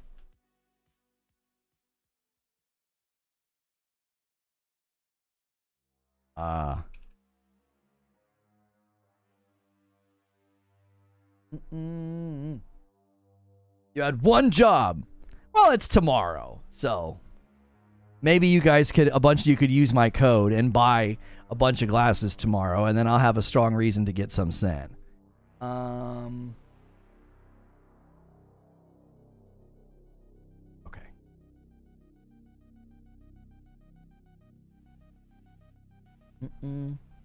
Dadgum for coffee breath. Lono wearing a Reforged roast bag costume playing Beat Saber. All right, I tell you what we'll do. You guys hit 3,500, and we'll come up with a costume. We'll think of something, because I think Beat Saber would be fun. But then, you know, make me wear something is a good incentive.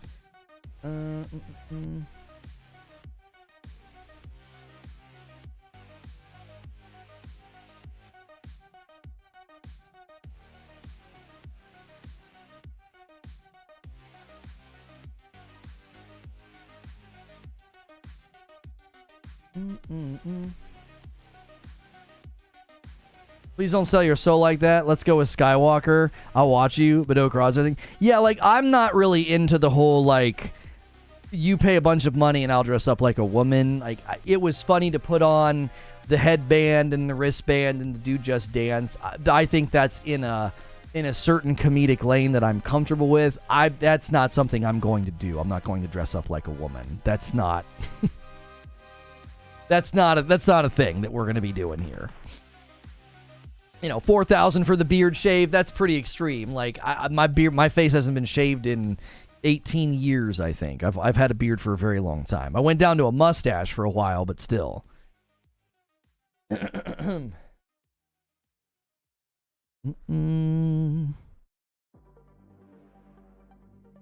Wait, Raptor, when did you gift that member? Was that recent? It's about to fall off the top. Oh, DK Bager. I didn't shout that out. DK Bager gifted a member. You guys are 15 away from 50. You guys could easily hit 50 before we roll over. We're going to need some padding. You guys got about 4 minutes. If you want to try to grab that last 15, I will owe you 10. Currently, I'm going to give 5 members in the premiere. I do it in the premiere because it gives you the maximum amount of time to ratchet up as many gifteds as you can get.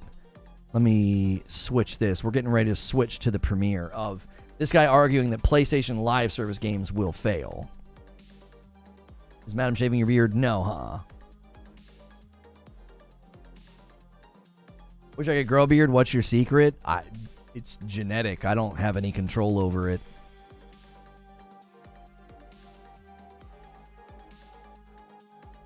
These member requests always make me think of this. Yeah.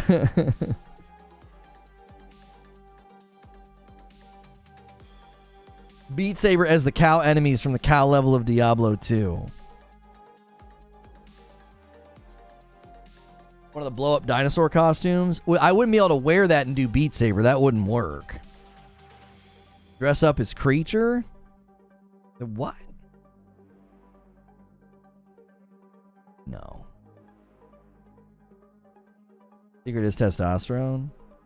Yeah, but it's also got to be in the right way. Like, some people can't grow a beard, but they have hairy, usually if you have hairy arms and like back and leg and chest, you'll have a beard, but sometimes no.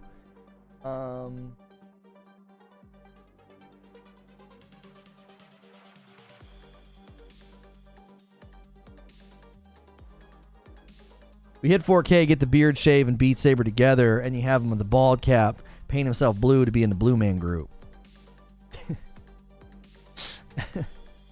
Listen, you guys count your chickens before they're hatched. You got to 3,800 members, and then we ran out of steam.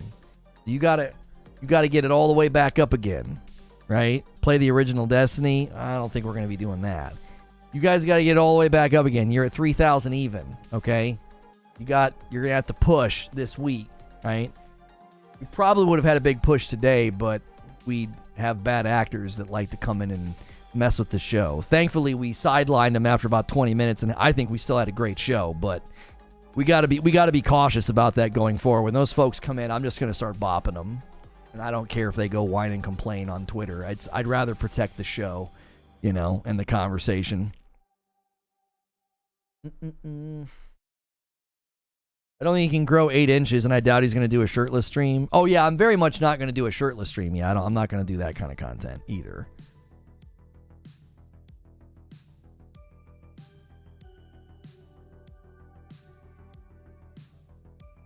Play Destiny 3? No. No. I don't have any interest in that property or that company, so. All right, I'm going to put a link in chat. Now, it's also going to redirect you, okay? When we get over to this video, make sure and smash the like button. If you haven't hit like on this video yet, we only need about 60 more likes to hit 500. If you haven't been doing that, make sure and do that. This video that we're about to go to is about Sony live service games are going to fail. I reacted to a guy's article. I don't think it's a particularly well-written article. I take him to task for, I think, pretty bad argumentation. I also don't think he represents the Bloomberg article that well. If you're a member, we'll debrief after, so everybody can go watch this premiere. If you go watch this premiere, I will be gifting 5 members over there. I give you guys until the last minute to hit these goals, so let's head over there, and appreciate you guys so much. I'll see you over there in the chat.